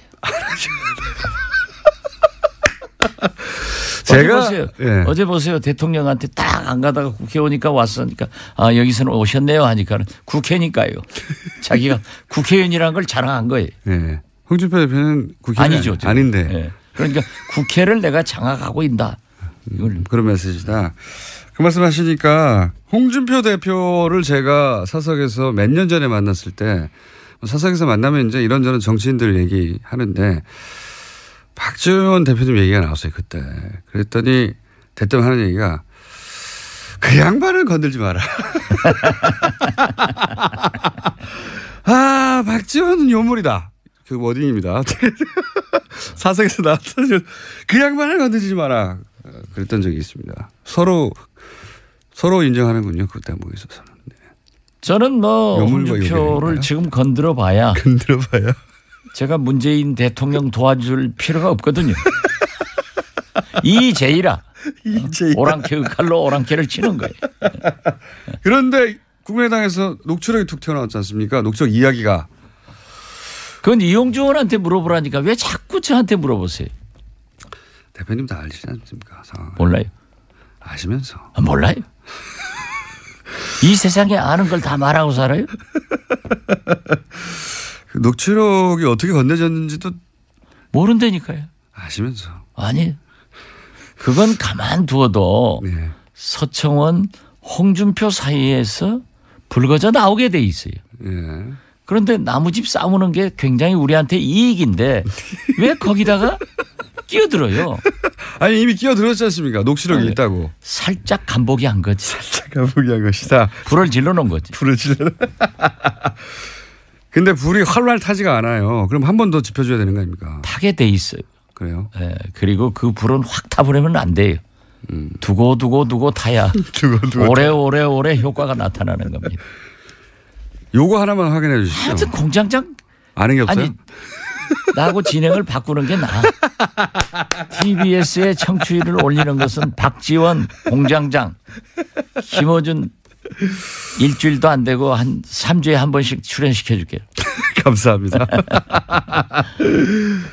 여기 내용에 원래 홍준표 대표하고 서청원 의원 간의 공방은 1심 이전의 상황에 대한 얘기였는데 이용주 의원이 얘기한 것은 1심 이후의 상황입니다. 그래서 이게 녹취록이 두 개가 있는 거냐 아니면은 그죠? 아니요, 제가 이용주 의원하고 법사위에서 옆에 앉으니까 우리 간사님 아니에요? 예. 저는 유일한 간사 지배를 받고 있는데 예. 그렇게 얘기하시던데 1심에서 무죄 났는데 그러니까요. 2심 항소심을 앞두고 예. 그러한 얘기가 오고 간 게 증인을 있다. 회유한 정황에 관한 얘기를 했단 그렇기 말이죠. 때문에 2심에서는 무죄 판결이 났다. 그러니까 1심 끝나고 난 상황에 말한 거잖아요. 그렇죠. 그렇죠. 그러니까 이게 별도의 녹취록입니까? 그 이전에 홍준표 대표는 1심. 녹취록 모른다니까요. 그렇게 자꾸 저를 유인해 가면은 제가 빠질 것 같지만은 제가 누구예요? 박지원이에요. 자, 그러면 이용주 의원이 이 뻥을 치지는 않았겠죠? 그죠? 그 이용주 의원이 검사 출신이고 부장검사 출신이고 네. 얼마나 스마트한 사람인데. 근데 그럼 녹취록이 나오긴 나올까요? 언젠가는? 그건 모르죠. 그것은 우리 국민의당을 바라볼 게 아니라 서청원, 홍준표를 바라보면 나온다니까요. 그 서청원 대표 그 외국 들어오면서 공항에서 하는 얘기 들어보세요. 언젠가는 할 것이다. 최종적으로 누가 이깁니까 보시기에? 서청원 대 홍준표. 서청원이 이기죠. 아 그렇게 보십니까? 네. 왜냐하면 이 그러니까 녹취록. 예. 홍준표가 그 절대 그 이상 확전 안 할 거예요. 여기서 이긴다는 의미는 서청원 의원은 계속 당에 남고 홍준표 대표의 어떤 지도. 아니 그 발언에 대해서. 그 발언. 예. 녹취록 이 배틀에 있어서는 적어도 서청원 그렇죠. 대표가 이길 것이다. 나는 그렇게 봐요. 녹취록 내용을 아시는군요. 몰라요. 아시면서. 아니 아는 걸 다 세상에 말하고 살아요? 대통령 한 사람도 자기가 한 행동 딱 거짓말하면서 잡아대던데 뭘 나는 대통령 못 해봤잖아요. 대신 대자 대통령만 했지. 그러면 대신 대자 대통령이면 상황이 맞으셨네요. 상황은 아니고 하왕이지. 하왕 정도. 대신했으니까. 하왕 정도 하셨습니까? 홍준표 대표하고 두 분이서 따로 사석에서 만나서 이런 얘기 주고받고 하신 적은 없어요? 한 번도 없어요. 그러신 것 같더라고요. 예. 예. 두 분이 서로를 존중하면서 또 괴롭히고 싶어 하면서 동시에 인정도 하면서 이런 것 같더라고요. 예. 언론에 나오는 얘기만 봐도 알고 예. 그 박찬종 예. 전 의원. 선배 예. 그 의원이 아주 그 재밌는 얘기를 하더라고요. 그분이 보통 분이 아닌데 예. 최근에 이렇게 굉장히 옳은 말씀을 많이 하시는데 예. 홍준표 대표가 그 말을 하는데 어쩐지 홍준표답지 않은 표정을 하더라. 어쩐지 홍준표다. 녹취록에 관련된 예. 얘기를 하는데 그러면서 예. 냄새가 나는 얘기를 하길래 예. 과연 박찬종도 박찬종이다. 진짜 그 아주 재밌는 표현 아니에요. 미세한 표정 변화를 잡아내서. 예, 아주 그 자신 없어 하더라 하는 말씀을 듣고 박찬종 선배님 진짜 대단하신 분이에요. 네. 그러니까 자신 없어 할 녹취록 내용을 알고 계시다는 얘기네요. 그런 감이 있다는 거지. 그런 감이 있다. 그거 이용주 의원 누가 줬을까요? 모르죠. 아시면서. 몰라요. 아시면서. 오늘 전부 나를 그렇게 아주 전지전능하신 무슨 뭐 하나님 취급하는데 저 모르는 건 많이 몰라요. 바른정당은 어떻게 됩니까? 그럼 남은 바른정당은? 바른정당은 이제 다음 주 11월 중순 전당대회 전까지 13일 전까지 13일 전까지 갈 사람은 가고 남을 사람은 남는 거죠.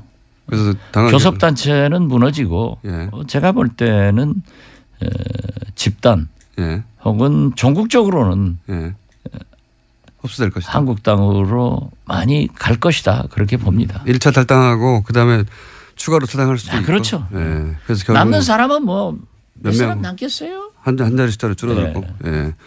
그럴 경우에는 통합의 대상이 안 됩니까? 국민의당 입장에서는? 뭐 영입의 대상은 되지만은 통합은 처음부터 없어요. 당대당은 안 된다. 아니, 뭐가 있어서 해요? 싸르기하고 노적하고 합쳐놓으면은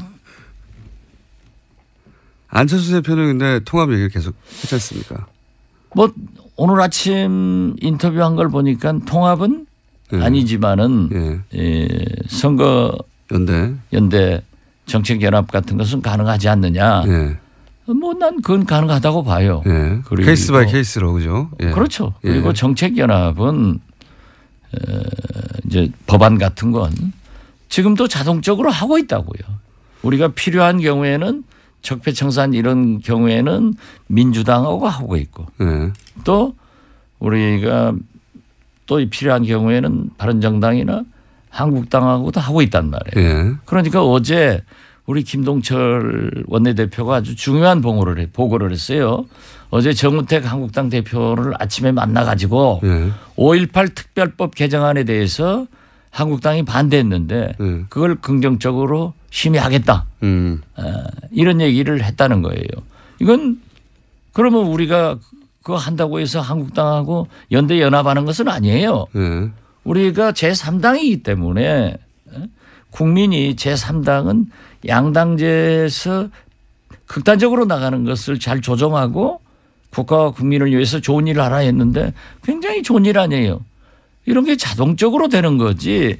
그래서 그렇게 주도적으로 이끌고 나가면 이중대 소리를 안 듣고 나중에 민주당 따라가면 민주당 이중대, 한국당 따라가면 한국당 이중대. 그러니까 선도 정당이 되자 이거예요. 홍종학 후보 논란에 대해서는 어떻게 보십니까? 안 되겠대요. 안 되겠다고 보십니까? 이번에는? 너무 심해요. 이번엔 통과가 어려울 것이다. 참 저도 홍종학 의원을 지금까지 오늘 처음 얘기합니다. 좋아했고 저하고도 비교적 가까운 분인데 시민운동 학자로서 너무 표리가 부동해요. 표리가 부동한 판단하신다. 그리고 그 부인이 또 문체부에 자기가 무슨 발레인가를 했대요. 뭐 자리를 내놔라 하고 굉장히 괴롭혔대요. 이런 것들이 건들이 있다. 지금 이제 터져 나오는 것 같아요. 뭐 청문회에서 해명할 건 해명하겠지만 어쨌든 지금 현재 상황 저는 문재인 대통령께서 이렇게 높은 지지도 훌륭한 시정연설 이런 걸 했으면은 그렇게 문제가 있으면은 바로 설득을 해서 자기 자진 사퇴를 하든지 임명 취소를 해 주는 것이 훨씬 더 좋은 대통령이지 안 되는 걸 밀어붙여 가지고 틀림없이 저는 그럴 것 같아요. 청문회에서도 문제가 되면은 그대로 임명 강행해 버리면은 오만으로 보이는 거예요. 알겠습니다. 고사안을 그렇게 보시고 자 시간이 거의 다 됐는데 홍종학 안 된다고 하니까는 공장장 목소리가 확 작아지네. 아닙니다. 네. 시간이 실제로 다 됐습니다. 실제로 다 됐는데 근데 또 일주일 기다려야 되니까 오신 김에 짧은 질문 단답형으로 두 가지만 더 드리면 유승민 후보의 대선 후보로서의 가능성은 여전히 살아있는 겁니까? 본인. 네, 본인 생각에는 살아있겠죠. 안철수 대표의 대선 후보로서의 5년 후의 가능성은 여전히 살아있습니까? 그것도 본인이 강력하게 원하기 때문에. 네, 본인 생각에는. 국민의 생각은 앞으로 4년 후에 어떻게 변할지 모르죠. 그러니까 그리고 그 두 분이 다 어떻게 국민 속으로 들어가서 언행을 하느냐에 달려있지. 그렇긴 한데. 제가 생각하면 제가 해야 되는데. 근데 제 말은 지금까지의 어떤 쌓아온 커리어나 하는 정치적 판단을 볼 때 그 자질로 보아 쉽지는 않을 것 같다라든가 그런 감이 있지 않습니까? 그 감이 또 대부분 맞잖아요. 예. 그 감을 여쭤보는 거죠. 미래는 아무도 모르지만. 내일 모레 만나면 국회에서 뭐라고 하겠어요. 잘 하도록 해야지. 오늘 여기까지 하겠습니다. 네. 오늘 컨디션 좋으신데 시간이 너무 짧으네요. 시간 저희 좀 늘리도록 하겠습니다. 앞으로. 예. 감사합니다. 지금까지 아직 코너 제목이 안 만들어졌습니다. 예. 많은 코너 제목들 보내주십시오. 요요 커플 하나 나왔고요. 예. 제가 요괴로 불리거든요. 시사 요괴. 그래서 요물로 불리기 때문에 요요 커플 후보입니다. 자, 국민의당 박지원 전 대표였습니다. 감사합니다. 네, 감사합니다.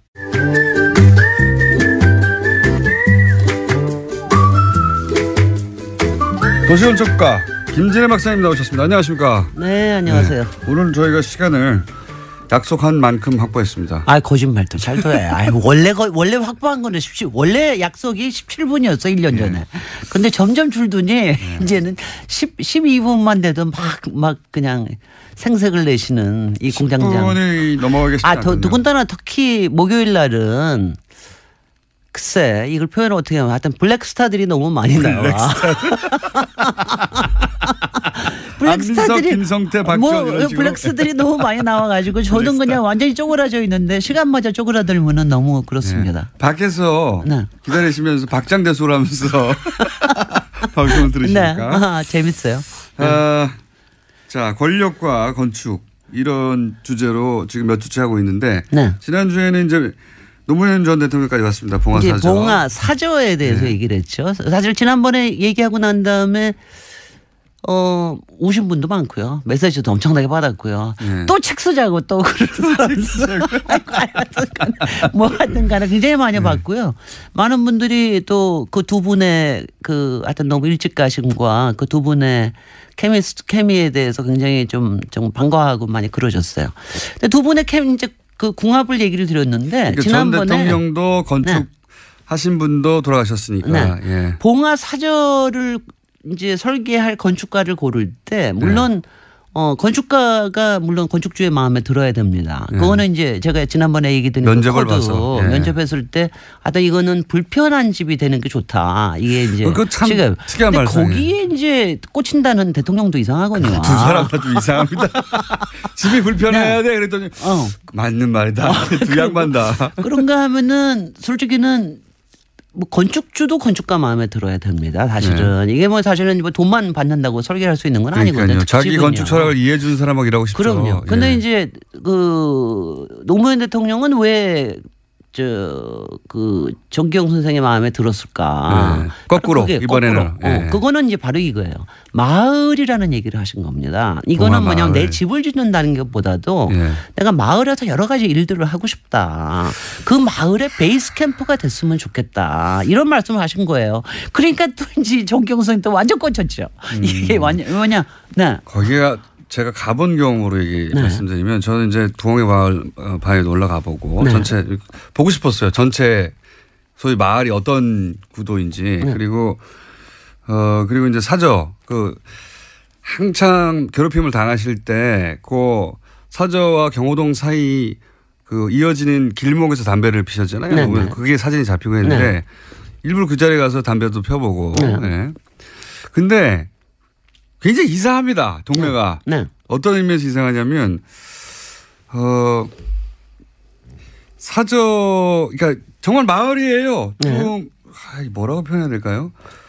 해보세요. 나 근데 지금 귀를 쫑긋하고 듣고 있습니다. 어떻게 표현하실지. 마치 이제 같은 종교를 믿는 소수 종교를 믿는 분들끼리 자기들끼리 마을을 꾸며가지고 그 안에서 어떤 지속 가능한 공동체를 만든 것 같은 그런 느낌이었어요, 저는. 그러니까 뭐 예전에 마을들이 되게 이제 그 시족 마을들도 있고 친족들이 모여서 하는 마을도 있고 이제 이런 경우니까 그럴 수도 있는데 저는 그것보다도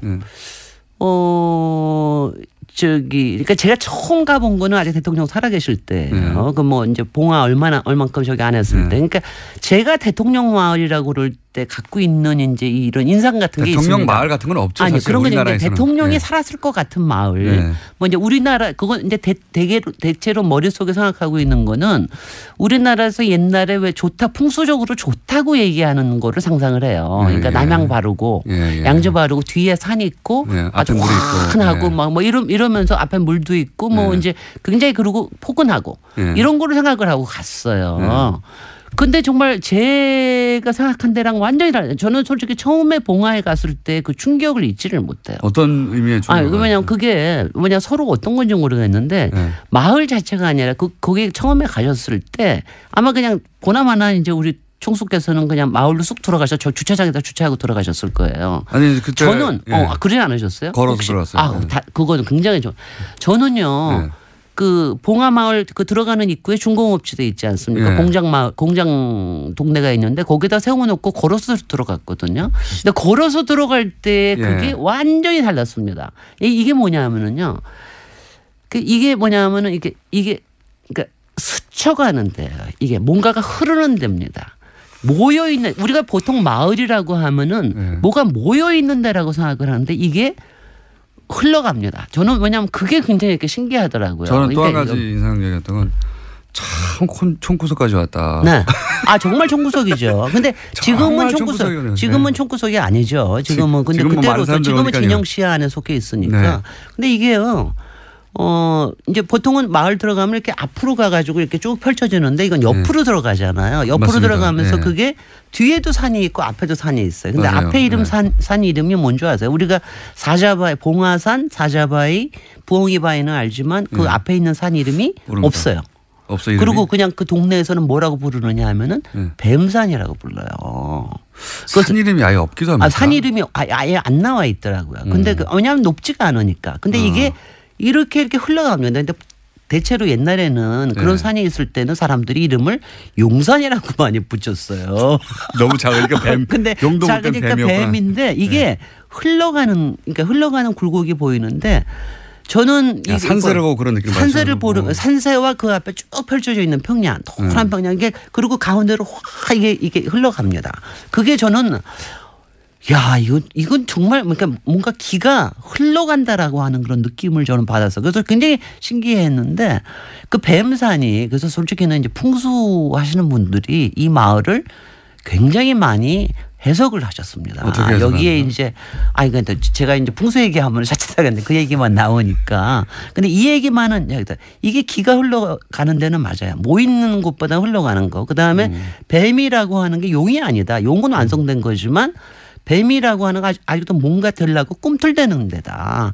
거기서 뭔가를 여유주를 잡으려고 하는 이 뭐라죠 야망과 이런 게 여기서 자라났다. 뭐 이런 얘기를 하고 하는데 대통령이 났다고 하니 대통령이 근데 그것도 정말 풍수 하시는 분들이 대통령이셨을 때 해석하는 거와 대통령이 돌아가시고 난 다음에 해석하는 게 또 달라집니다. 그렇죠, 당연히. 그런데 이제 뭐냐면 제가 얘기 드리고 싶은 거는요. 그 봉화라는 거를 이제 삶의 공간으로 보는 거하고 그 다음에는 이제 사실은 어떤 기의 공간 이런 거로 보는 거하고 두 개가 다 있을 거예요. 우리가 특히 돌아가시고 난 다음에 삶의 공간으로 보신 건 그게 바로 대통령께서 보신 겁니다. 마을에 가시자마자 하신 일이 화포천에 가서 그 앞에 이제 천이 흐르는데 화포천에 쓰레기 줍는 일부터 하셨어요. 오리농법으로 노동법 하셨어요. 그다음에 앞에 조금만 야산에다가는 장군차 심기 시작하셨어요.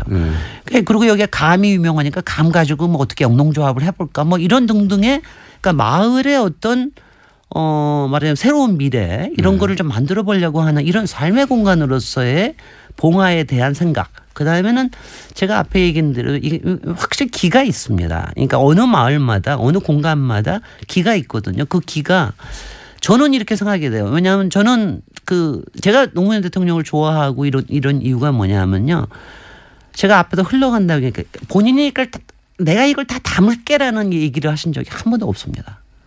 저는 그게 좋더라고요. 그러니까 어떤 점에서 굉장히 겸손하신 거예요. 대신 끊임없이 움직이자. 그리고 세상을 움직이는 거는 계속해서 우리 움직이는 우리의 힘으로 이게 간다라는 이제 이런 얘기를 하신 철학과 더불어서 봉하마을에 바로 그런 길을 담고 있는 데다. 이런 생각을 하면서 제가 사실은 봉하의 그 묘소 이제 지금으로 봐서는요. 봉하의 묘소가 이렇게 삼각형으로 되어 있습니다. 이렇게 산 위에서 찍은 사진을 보시면 알지만 저쪽에서부터 쭉 들어오면서 그 이제 봉하 그 노란 들판이 펼쳐지면서 거기에 이제 노무현 대통령 얼굴도 그리고 이제 벼 가지고 그리고 이러면서 쭉 오면 이렇게 삼각형으로 꽃갈 모양으로 되어 있어요. 꽃갈 모양으로 해서 거기서부터 오면은 이게 뭘 받아내는 것 같이럼 되어 있어요. 그래서 거기에 거기 있는 박석이 말하자면 어떤 클라이맥스를 보여주는 것처럼 이렇게 돼 있는데요. 건축가는 그런 걸 보는군요. 그러니까 이게 뭐냐면 아니면 이런 기의 흐름을 느낀다고 하는 게 굉장히 중요한 거예요. 저는 그런 건 아니고 네. 저는 그런 건 볼 안목이 없고 제가 느낀 거는 느끼긴 하셨을 거예요. 보시진 않았더라도. 네. 야 정말 시골이구나. 여기까지 지금도 가기가 쉽지 않고요. 사실은 교통도 불편하고. 그때는 더 어려웠죠. 예. 본인이 정말 은퇴한다고 생각하고 진짜 은퇴의 마음으로 여기까지 왔구나. 그렇지 않고서는 삶의 미래를 생각을 하시고 오신 거예요. 그러니까요. 그렇지 않고서는 갈 수 없는 곳이에요. 네. 너무 구석에 처박혀 있고요. 글쎄 말이죠. 예. 이거는 뭐 정치인들이 보통 대중을 떠나는 걸 두려워하거든요. 네. 아니 그래서 이분은 진짜로 은퇴를 한다고 정말로 마음먹고 왔구나. 아니 근데 은퇴하고 또 가셨는데 그래서 저도 가끔 그 생각을 하는데 거기를 우리가 너무 많이 찾아간 게 잘못됐었나 보다.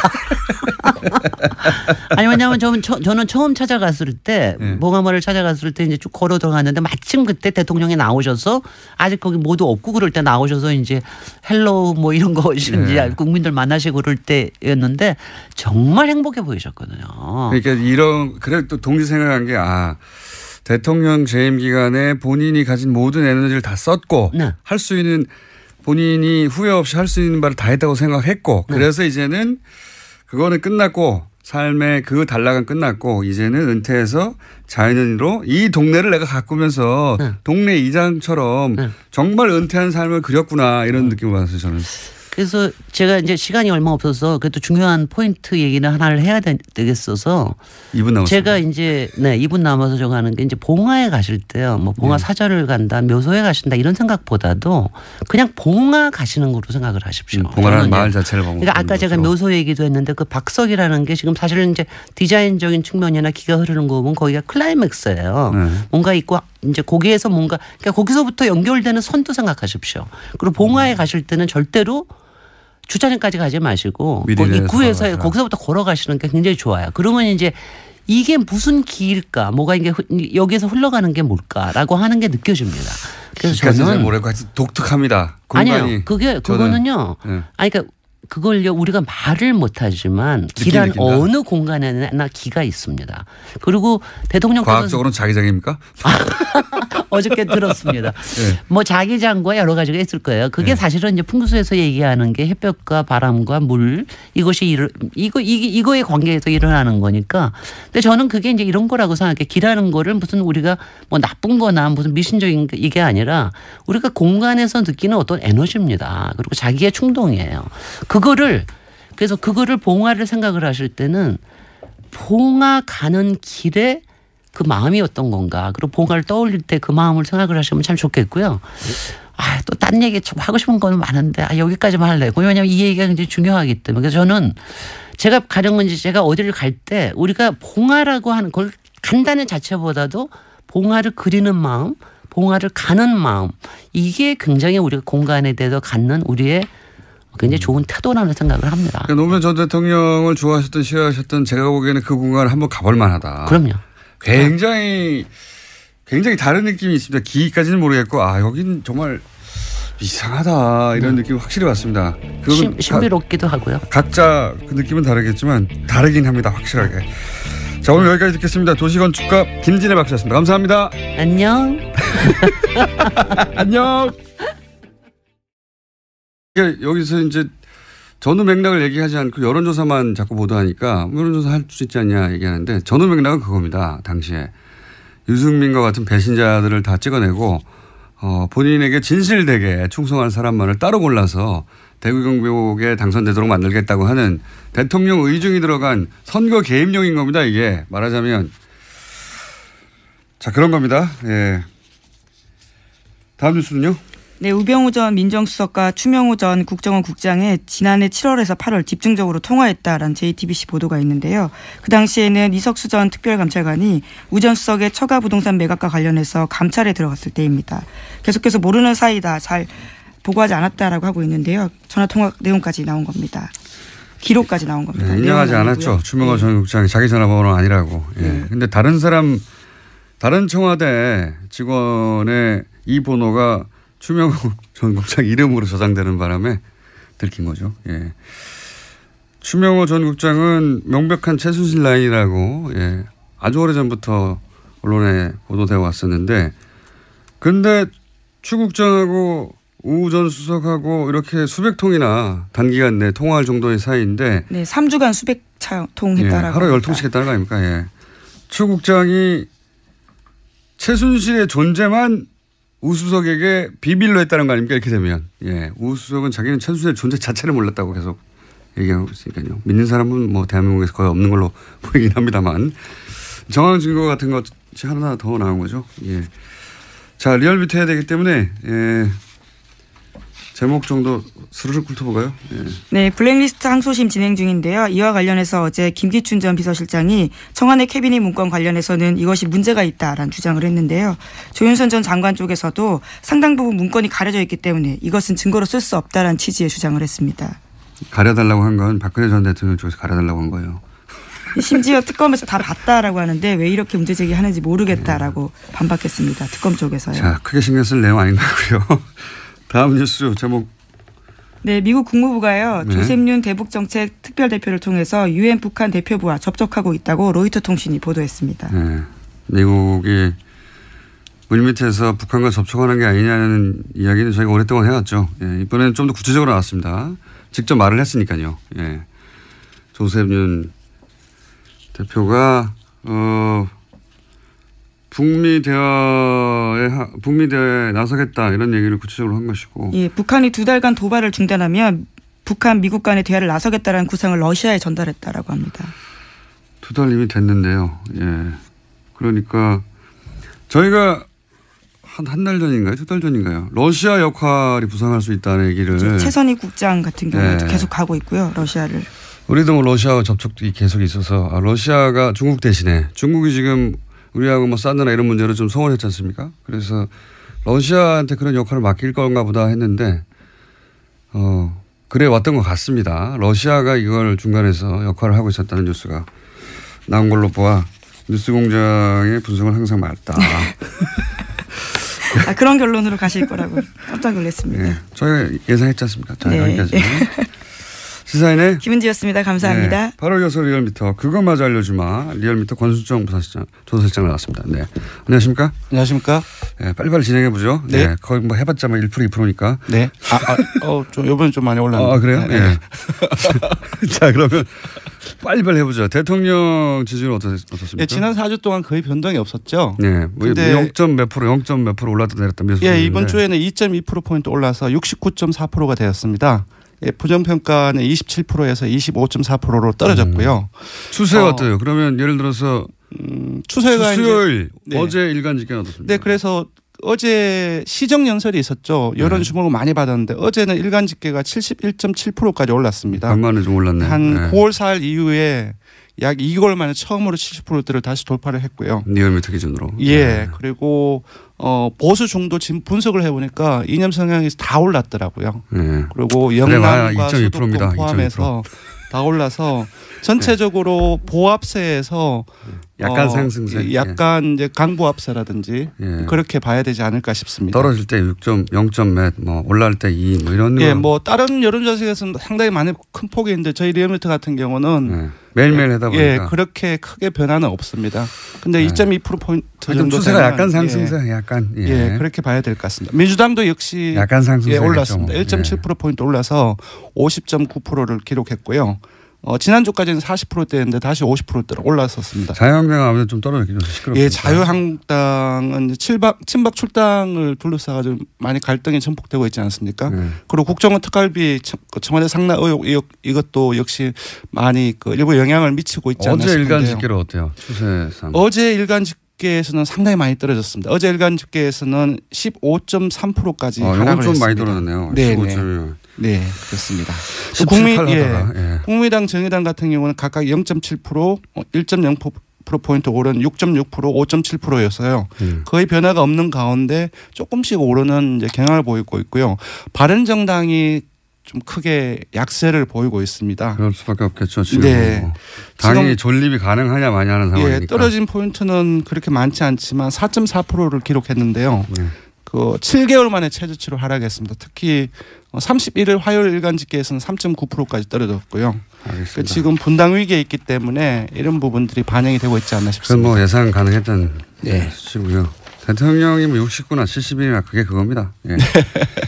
떨어져도 그게 그거고 올라도 저는 그게 그거라고 보는데 어쨌든 추세는 그래서 약간 강보합 혹은 약간 상승세다. 네, 그렇게 봐야 될 것 같습니다. 네. 자, 이번 주 이런 거 하다가 항상 현안조사 별 큰 차이 없다 이렇게 해주시고 제가 보기에는 별 큰 차이 없다. 이 말 할 때 빨리 시작해야 됩니다. 네, 현안조사. 이번에는 조금 같은 경우에는 현대차 그룹의 자동차 내장재를 납품하는 곳이거든요. 그렇기 때문에 그런 커넥션을 의심할 수밖에 없는 상황입니다.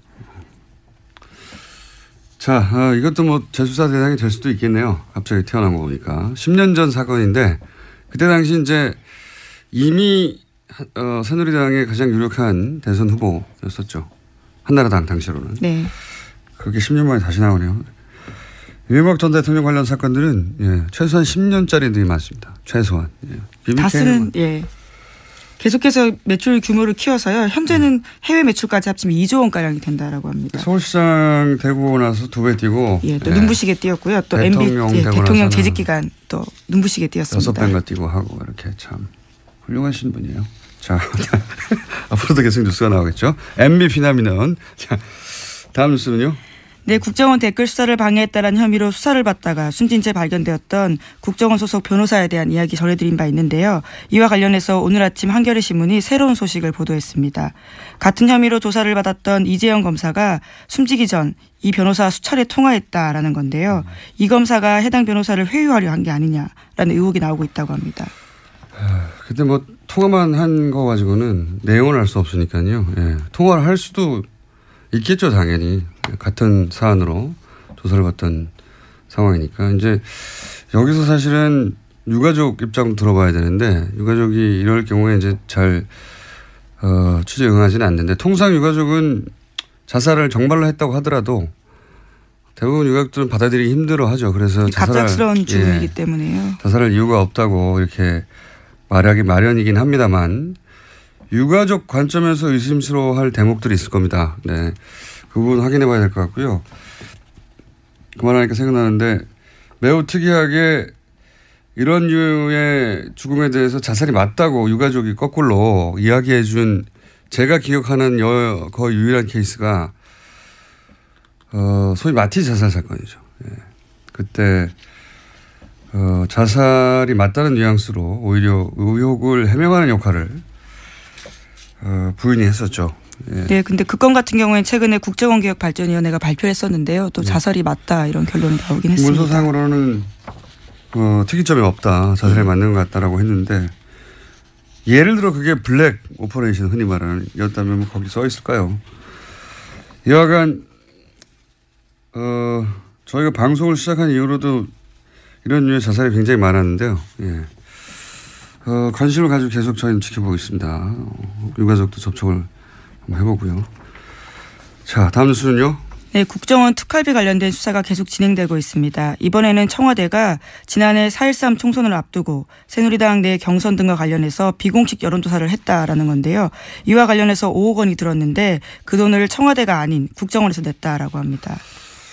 요 상황은 이 발언과 연결해서 봐야 됩니다. 저희가 이 비공식 여론조사, 뭐 청와대가 여론조사 할 수 있지 않냐 이렇게 생각할 수도 있습니다. 근데 문제는 이제 이게 비공식이었고 당시 이 여론조사의 의도가 뭐였냐를 볼 수 있는 당시 상황에서의 박근혜 전 대통령의 발언을 일단 잠깐 들어보시겠습니다. 이제 국민 여러분께서도 국회가 진정 민생을 위하고 국민과 직결된 문제에는 무슨 일이 있어도 소신 있게 일할 수 있도록 나서주시고 앞으로 그렇게 국민을 위해서 진실한 사람들만이 선택받을 수 있도록 해주시기를 부탁드립니다. 기억하실지 모르겠는데 당시 이제 유승민 의원이 소위 탈박 선언을 한 거죠. 일종의 배신의 정치로 찍힌 바가 있습니다. 그래서 진실한 사람을 뽑아달라고 진실한 사람 얘기를 굉장히 많이 했어요. 그때 당시에. 지난해 4.13 총선 전에 있었던 박근혜 전 대통령이 이제 진실한 사람, 뭐 저런 사람은 떨어뜨려야 된다는 소위 친박이었다가 탈박한 사람들에 대해서 이 여론조사가 이상하다기보다는 대단히 특이하고 이례적인 것은 쓰임새가요. 예. 당시 TK 지역은 어차피 자유한국당, 당시 새누리당 인사들이 당선되게 돼 있어요. 그렇지 않습니까? 거기를 굳이 이런 돈을 들여서 비공식 여론조사를 한 이유가 뭐냐. 이제 소위 말해서 진박을 골라낸다고. 진박이라는 진실한 박근혜 편인 건가요? 진박. 그렇죠. 그래서 진박이라고 했었어요. 친박을 넘어서 진박을 골라내는 선별 작업을 한다고 했었고 그래서 이거는 단순히 여론조사가 아니라 박근혜 전 대통령이 찍어서 원하는 사람이 되게 하도록 만드는 그런 구도가 어떤 사람을 통해 가능해지겠는가 하는 거를 골라내는 명백한 선거 개입이죠. 대통령 자신을 위한. 그러니까 몰래 한 거 아닙니까? 그러니까 일반 여론조사 청와대에서 하거든요. 그건 그냥 청와대에 주면 되는데 그건 들키면 안 된다고 생각하니까 이 돈을 땡겨온 거죠. 국정원에서. 들키면 안 되는 여론조사였던 겁니다. 자기들이. 왜냐하면 목적이 이랬으니까요. 네, 심지어 해당 여론조사 같은 경우에는 최근에 해산했다라는 오늘 아침에 머니투데이 보도도 있습니다. 뭐 단순 비즈니스상 이유로 뭐 인수합병 될 수도 있죠. 물론 수사가 자신들을 향한다는 걸 인지해서 그랬을 수도 있지만 뭐 여간 이건 단신에 해당되는 것이고 당시 여론조사 기관이 그러니까 5억이 들었지 않겠냐. 5억이 저는 자세히는 모르겠지만 업계에 있지 않아서 굉장히 큰 돈이거든요. 이 정도면 특정 지역에 총선 출마 예정자들이나 이런 사람들을 여론조사하는 대구 경북에 지역구가 몇 개 있다고요. 예, 굉장히 큰 돈인데 잠시 후 리얼미터 권 실장 나올 테니까 벌써 들어와 있네요. 어느새 조용히 들어와 있네. 예, 한번 물어보죠. 요 관련 사항은 이 비용이 어느 정도 규모인지. 여하간 이 비용 탄 조사를 좀 마련을 했습니다. 낙태죄를 유지해야 되는지 폐지해야 되는지 이 부분에 대해 조사를 해봤는데요. 이거 궁금합니다. 제 기억으로 리얼미터가 이거 조사한 적이 있어요. 언제인지 기억 안 나는데. 7년 전 2010년 7년 오래됐군요. 2월입니다. 요즘에 어제 청와대 홈페이지 들어가 봤더니 낙태와 관련된 그 청원이 무려 105개 정도 어제 기준 제가 봤을 때 20만 명 이상이 또 특정 낙태죄 그거는 이제 폐지를 해야 된다는 청원이었는데 23만 명 이상이 잡혀 있더라고요. 그래서 언론을 비롯해서 상당히 핫한 이슈인데 결과는 폐지를 해야 깜짝 놀랐는데 이게 우리나라 사람들 좀 사회적인 이념 성향으로 보수적인 성향이 조금 더 강하거든요. 그래서 폐지를 해서는 안 된다라는 의견들이 조금 많이 나오지 않을까. 7년 전에는 그랬죠. 7년 전에는 그렇게 나왔습니다. 명백하게. 근데 이번에 조사를 해보니 폐지를 해야 된다. 낙태죄를 폐지를 해야 된다라는 의견이 51.9%가 나왔고 절반을 넘었었습니다. 그리고 폐지를 하지 않고 유지를 해야 된다는 것이 36.2%였습니다. 조금 더 소개를 해드리면 2010년 2월에 조사한 것은 낙태 허용을 해야 되는지 말아야 되는지 이렇게 물었는데 거의 비슷한 조사이죠. 이때는 허용을 해서는 안 된다는 것이 53.1%였고 허용 찬성이 33.6%입니다. 정확하게 뒤집어졌네요. 거의 이제 숫자가 비슷하게 이제 그 뒤집혀온 겁니다. 7년 사이에 상당히 많은 변화가 있었던 것 같습니다. 저는 이 조사를 작년에 했어도 수치가 이렇게 안 나왔을 것 같아요. 그렇습니다. 저도 그 부분에 동의를 합니다. 시대 정신이 바뀌어가고 있는 거거든요. 네. 그게 이제 실제 시대 정신이라는 게 정권을 바꾸는 건지 정권이 바뀐 것이 시대 정신에 영향을 주는 건지 뭐 서로 영향을 주고 받겠지만 그런 영향이 크다고 봅니다. 저는. 예. 맞습니다. 국정농단 사태를 지나는 과정 속에서 공정과 정의 그리고 이제 사회적 약자들에 대한 어떤 배려 그러한 어떤 가치가 강화되고 있기 때문에 분명히 그 이전에 작년 국정농단 이전에 조사를 했을 때는 이렇게 나오지 않지 않았을까 그렇게 예상을 해봅니다. 저도 그렇게 생각이 들고요. 그래서 이번 여론조사 결과가 궁금했었는데. 네. 그리고 또 하나 관심이 있는 포인트가 있습니다. 뭐가 있습니까? 여성과 남성이 많이 달라요. 아, 그건 그렇겠죠. 예. 네. 그건 그렇겠죠, 당연히. 예, 여성 10명 중에 6명은 폐지를 해야 된다. 네. 이건 저는 여성의 견해가 훨씬 중요하다고 봅니다. 그렇죠. 남자가 뭘 합니까? 당사자. 남자는 그냥 머리로 생각하는 거거든요. 네. 윤리나 규범의 관점에서만 바라보는 것이고 혹은 정도의 관점에서. 예, 남성은 44대 43 거의 같습니다. 팽팽하네요.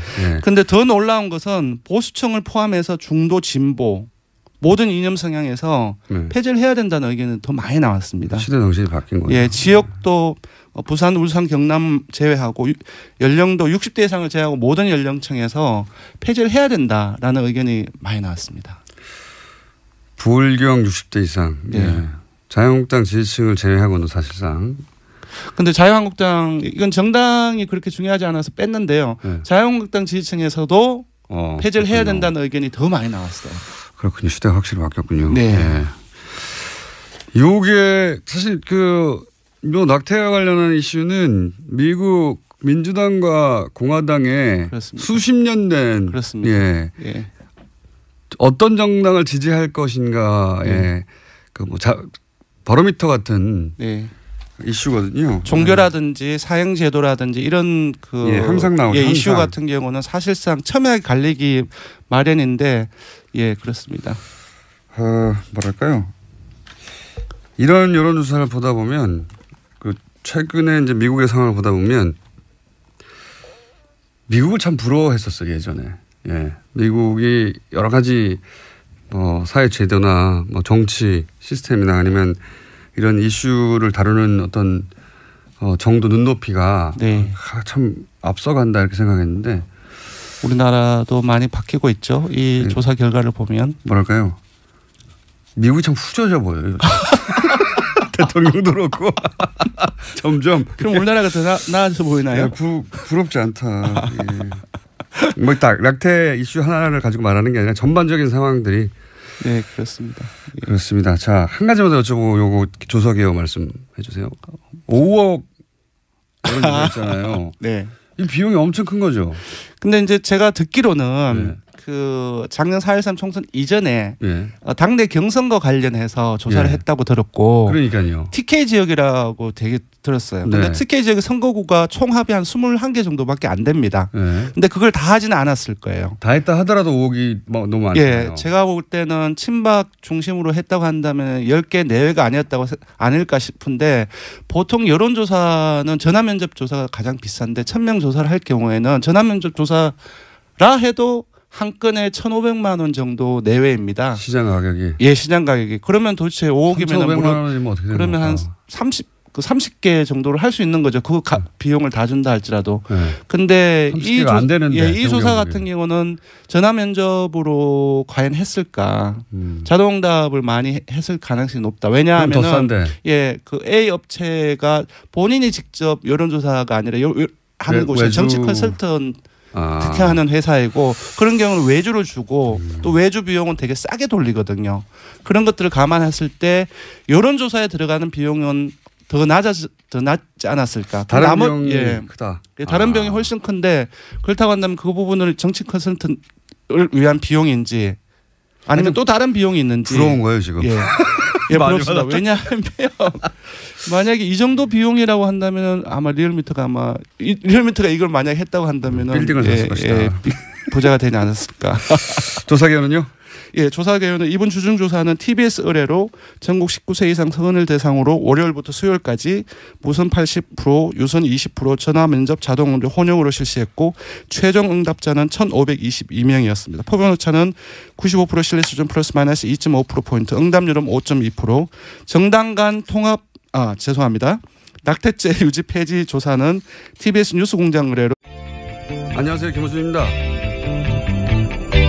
지난 월요일 우리 외교부와 중국 외교부는 교류 협력을 정상 궤도로 회복한다는 동시 성명을 냈습니다. 중국과의 사드 갈등이 봉합 국면에 들어섰습니다.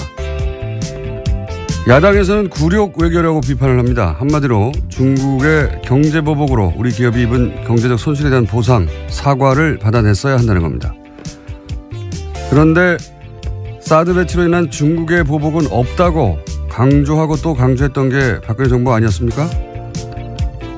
작년 사드 논란이 시작될 당시부터 박근혜 정부와 새누리당은 중국 경제보복을 인정하지 않았죠.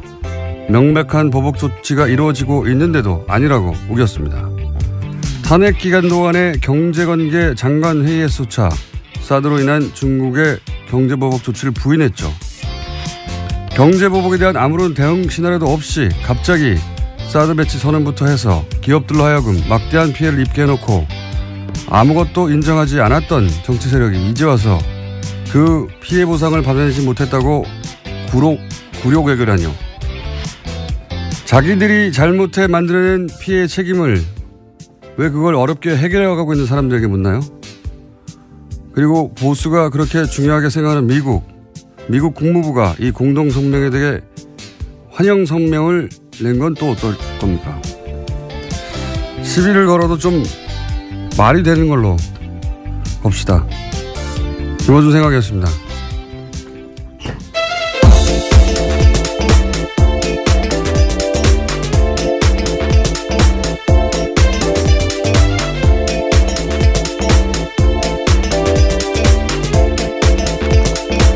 시사인의 김은지입니다. 예. 굴욕 외교. 예.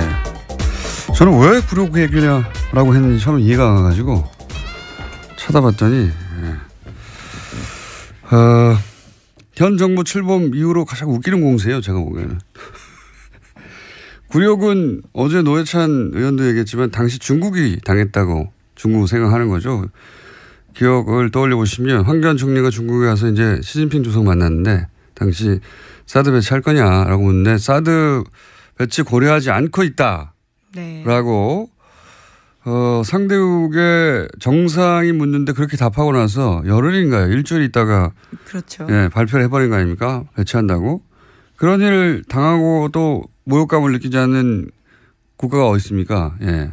최소한 그때쯤에는 이해를 구하거나 어쩔 수 없었다고 양해를 구하거나 했어야 되는데 안 한다고 해놓고 예. 일이 제대로 틀어진 건 그때부터죠. 예. 대뇌 모두에게 거짓말하는 게 일상적이었던 정권인 것 같습니다. 그때 황교안 총리가 몰랐거나 자신도 몰랐을 것 같아요. 예. 총리조차. 예. 예. 생각해보면 그분이 문자로 해고 통보 받았잖아요. 정말 아련한 일이네요. 네. 예.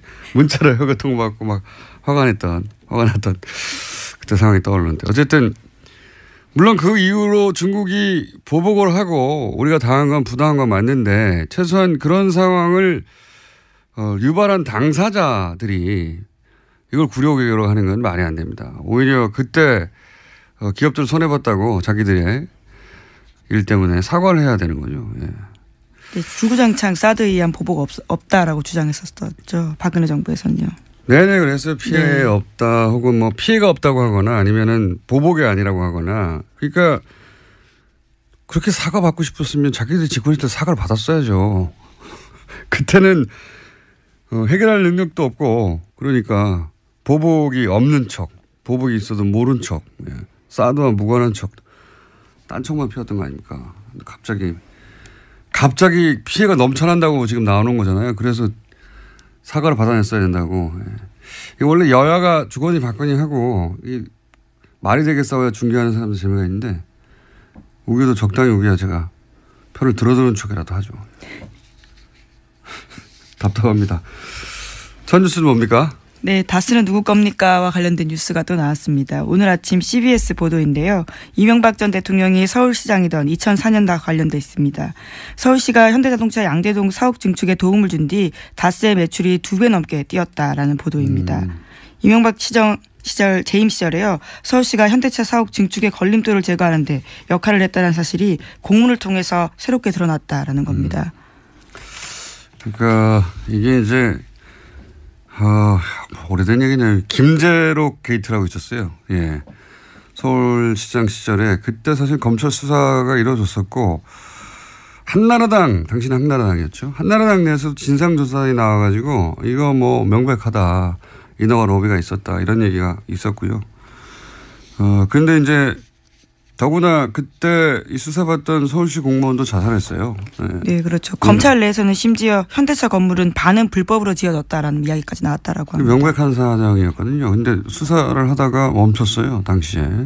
흐지부지 됐었는데 김재록 게이트 이렇게 불렀었습니다. 그때 왜냐하면 그 로비를 한 브로커 역할을 하는 사람이 김재록 당시 어디 회장이었는데. 네, 인베스투스 글로벌 회장이라고요. 그건 어떻게 다 기억해요? 예, 여기 기사에 나와 있습니다. 어쨌든 김재록 게이트라고. 네. 근데 그리고 나서 다스가 2배로 매출이 떴다는 거 아닙니까? 네, 네, 그렇죠. 서울시장이. 이게 NB 휘나미난이라고요. 예, NB적 현상입니다. 이게 민원 해결과 사적 이익이 확실한 수당구를 만드는 이명박 전 대통령 주변에 연인이 많습니다. MB 휘나미난 적어놓으세요. 어디요? 네, MB 현상이요. 네. 예, 이번에는 이제 문서가 나오고, 예, 그리고 그냥 봐준 게 아니라 그냥 봐줄 리가 있나요? 예. 다스가 매출이 2배, 2천억대에서 4천억대로 뛰었다. 예. 네, 그렇죠. 특히나 다스가 어제 하루 동안 주중조사 동일한 조사 방법으로 실시했고 최종 응답자는 516명, 표본오차는 플러스 마이너스 4.3%포인트였습니다. 1m 권순정 조사분석 실장이었습니다. 감사합니다. 고맙습니다.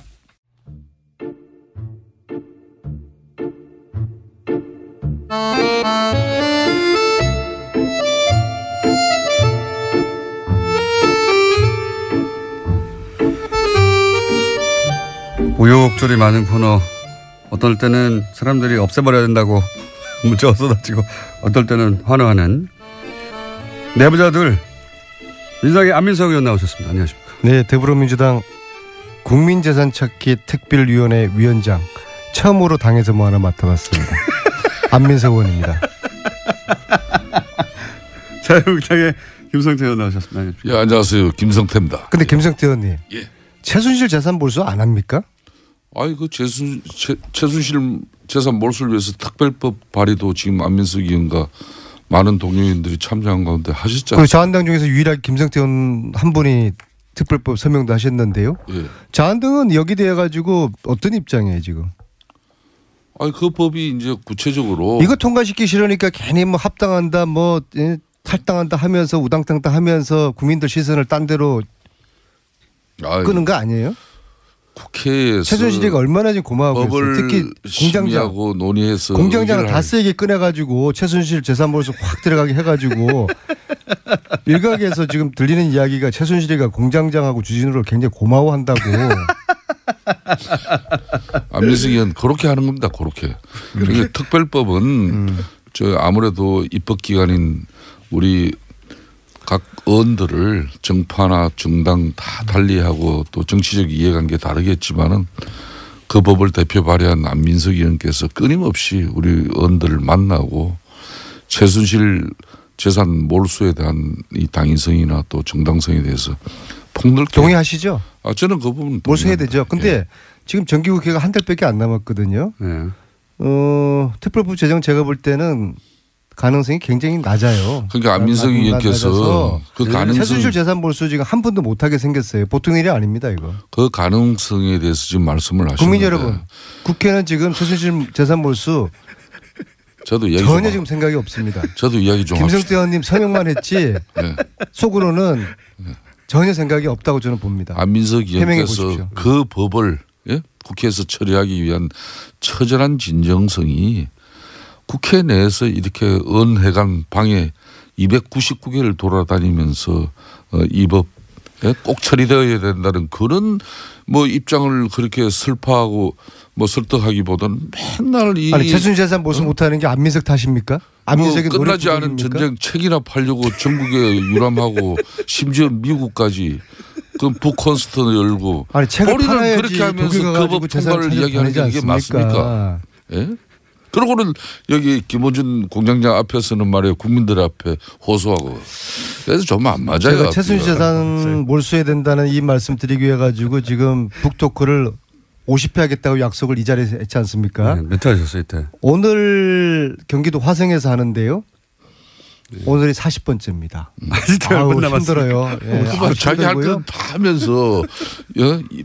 최순실 특별법 처리 안 된다고 동료원들한테 또 원망하고 그러면 안 되는 알겠습니다. 거예요. 그럼 제 노력이 부족한 것으로 받아들이고 제가 더 열심히 노력하는데 예. 근데 제가 전체적으로 보니까 저희 더불어민주당 저희 쪽에서도 좀 미온적이고요. 예. 그다음에 자유한국당하고 바른정당은 적극 반대고 국민당은 말로는 당론으로 채택을 지난 연말에 했다고 하는데 실질적으로 하는 건 아무것도 없어요. 근데 제가 이제 국민당이 여기 돼 가지고 특별법 서명을 한 20명밖에 안 했다고 해서 뭐 그런 좀 반대 뉘앙스로 이야기 저는 그런 건 아닌데 특별법의 서명을 절반밖에 안 했다는 이야기를 한 건데 국민당 측에서 오해를 했어요. 왜 안민석이가 국민당이 이걸 반대한다고 했느냐. 우리는 당론 발의까지 지난 연말에 했는데 저는 사실 그 몰랐는데요. 그 점은 제가 미처 확인하지 못한 점은 제가 소홀히 챙기지 못한 것은 유감스럽게 생각하는데 근데 사실 당론 발의하고 난 다음에 지난 1년 동안에 한 일이 아무것도 없는 이 점을 제가 좀 아쉽게 생각드리고요. 지금 저 이야기는요. 뭐 그래서 그런 국민당에서 이야기 했더니 또 국민의당에서 저 안민석 의원 또 윤리위원회 제소하겠다고 그렇게 해서 아니 제소 아니라 뭐 저는 뭐 안철수한테 고발도 받은 적이 있고 제소 할아버지도 괜찮은데 그럼 국민당이 당론 발의를 했으면은 나서서 실질적으로 적극적으로 이 특별법 제정될 수 있도록 국민당이 한번 앞장서 주시고 그러면 제가 국민당 제가 박수 쳐드리고 안철수도 제가 업어드리겠습니다. 안철수 업어드리겠습니다. 어쩌면 그 같은 안식끼리 금방 좋았다가 얼마 전에는 또 안철수 국민의당에서 우리 안민석 의원 또 고발건 이렇게 치하했다고 얼마나 안철수 의원을 또 칭송했습니까? 최순실 국면에서 하여튼 안시들 이상하죠. 아니 국민당이 저를 띄워주려고 작정한 것 같아요. 작년 이맘때 어땠습니까? 뉴스 방송에서 한 말씀 했다고 그래가 다 했던 얘기니까 방통위에 저를 제소하지 않았습니까? 그때 제가 얼마나 당에서 처음으로 자리 맡으니까 어떠세요? 네. 잘 적응은 안 되는데요. 근데 저는 이런 거 맞는 거 싫어해요. 싫어하고 저는 여의도 국회를 별로 안 믿거든요. 제가 국회의원이지만은 기본적으로 국회의원들은 당리당략 이게 저는 너무 이게 싫어요. 이게 제 체질에 안 맞고 국회의원도 제 체질에 안 맞지만은. 그 위원장 그렇게 하고 싶어 하셨어요 그때. 아니 그거는 그런 이야기까지 나한테 이렇게 물으면 어떡해요. 응? 근데 이게 제가 독일을 다니는데 그냥 국회의원 개인으로 온 것보다도 당에서 특별위원장으로 왔다 하면은 도와주는 분들이 더 신나서 도와줄 거 아니에요. 이제 그런 차원에서 제가 당에다가 이걸 요구를 했던 것이고 이제 한 달, 이 활동 기간은 한 달입니다. 한 달 동안에 특별 제정 안 되면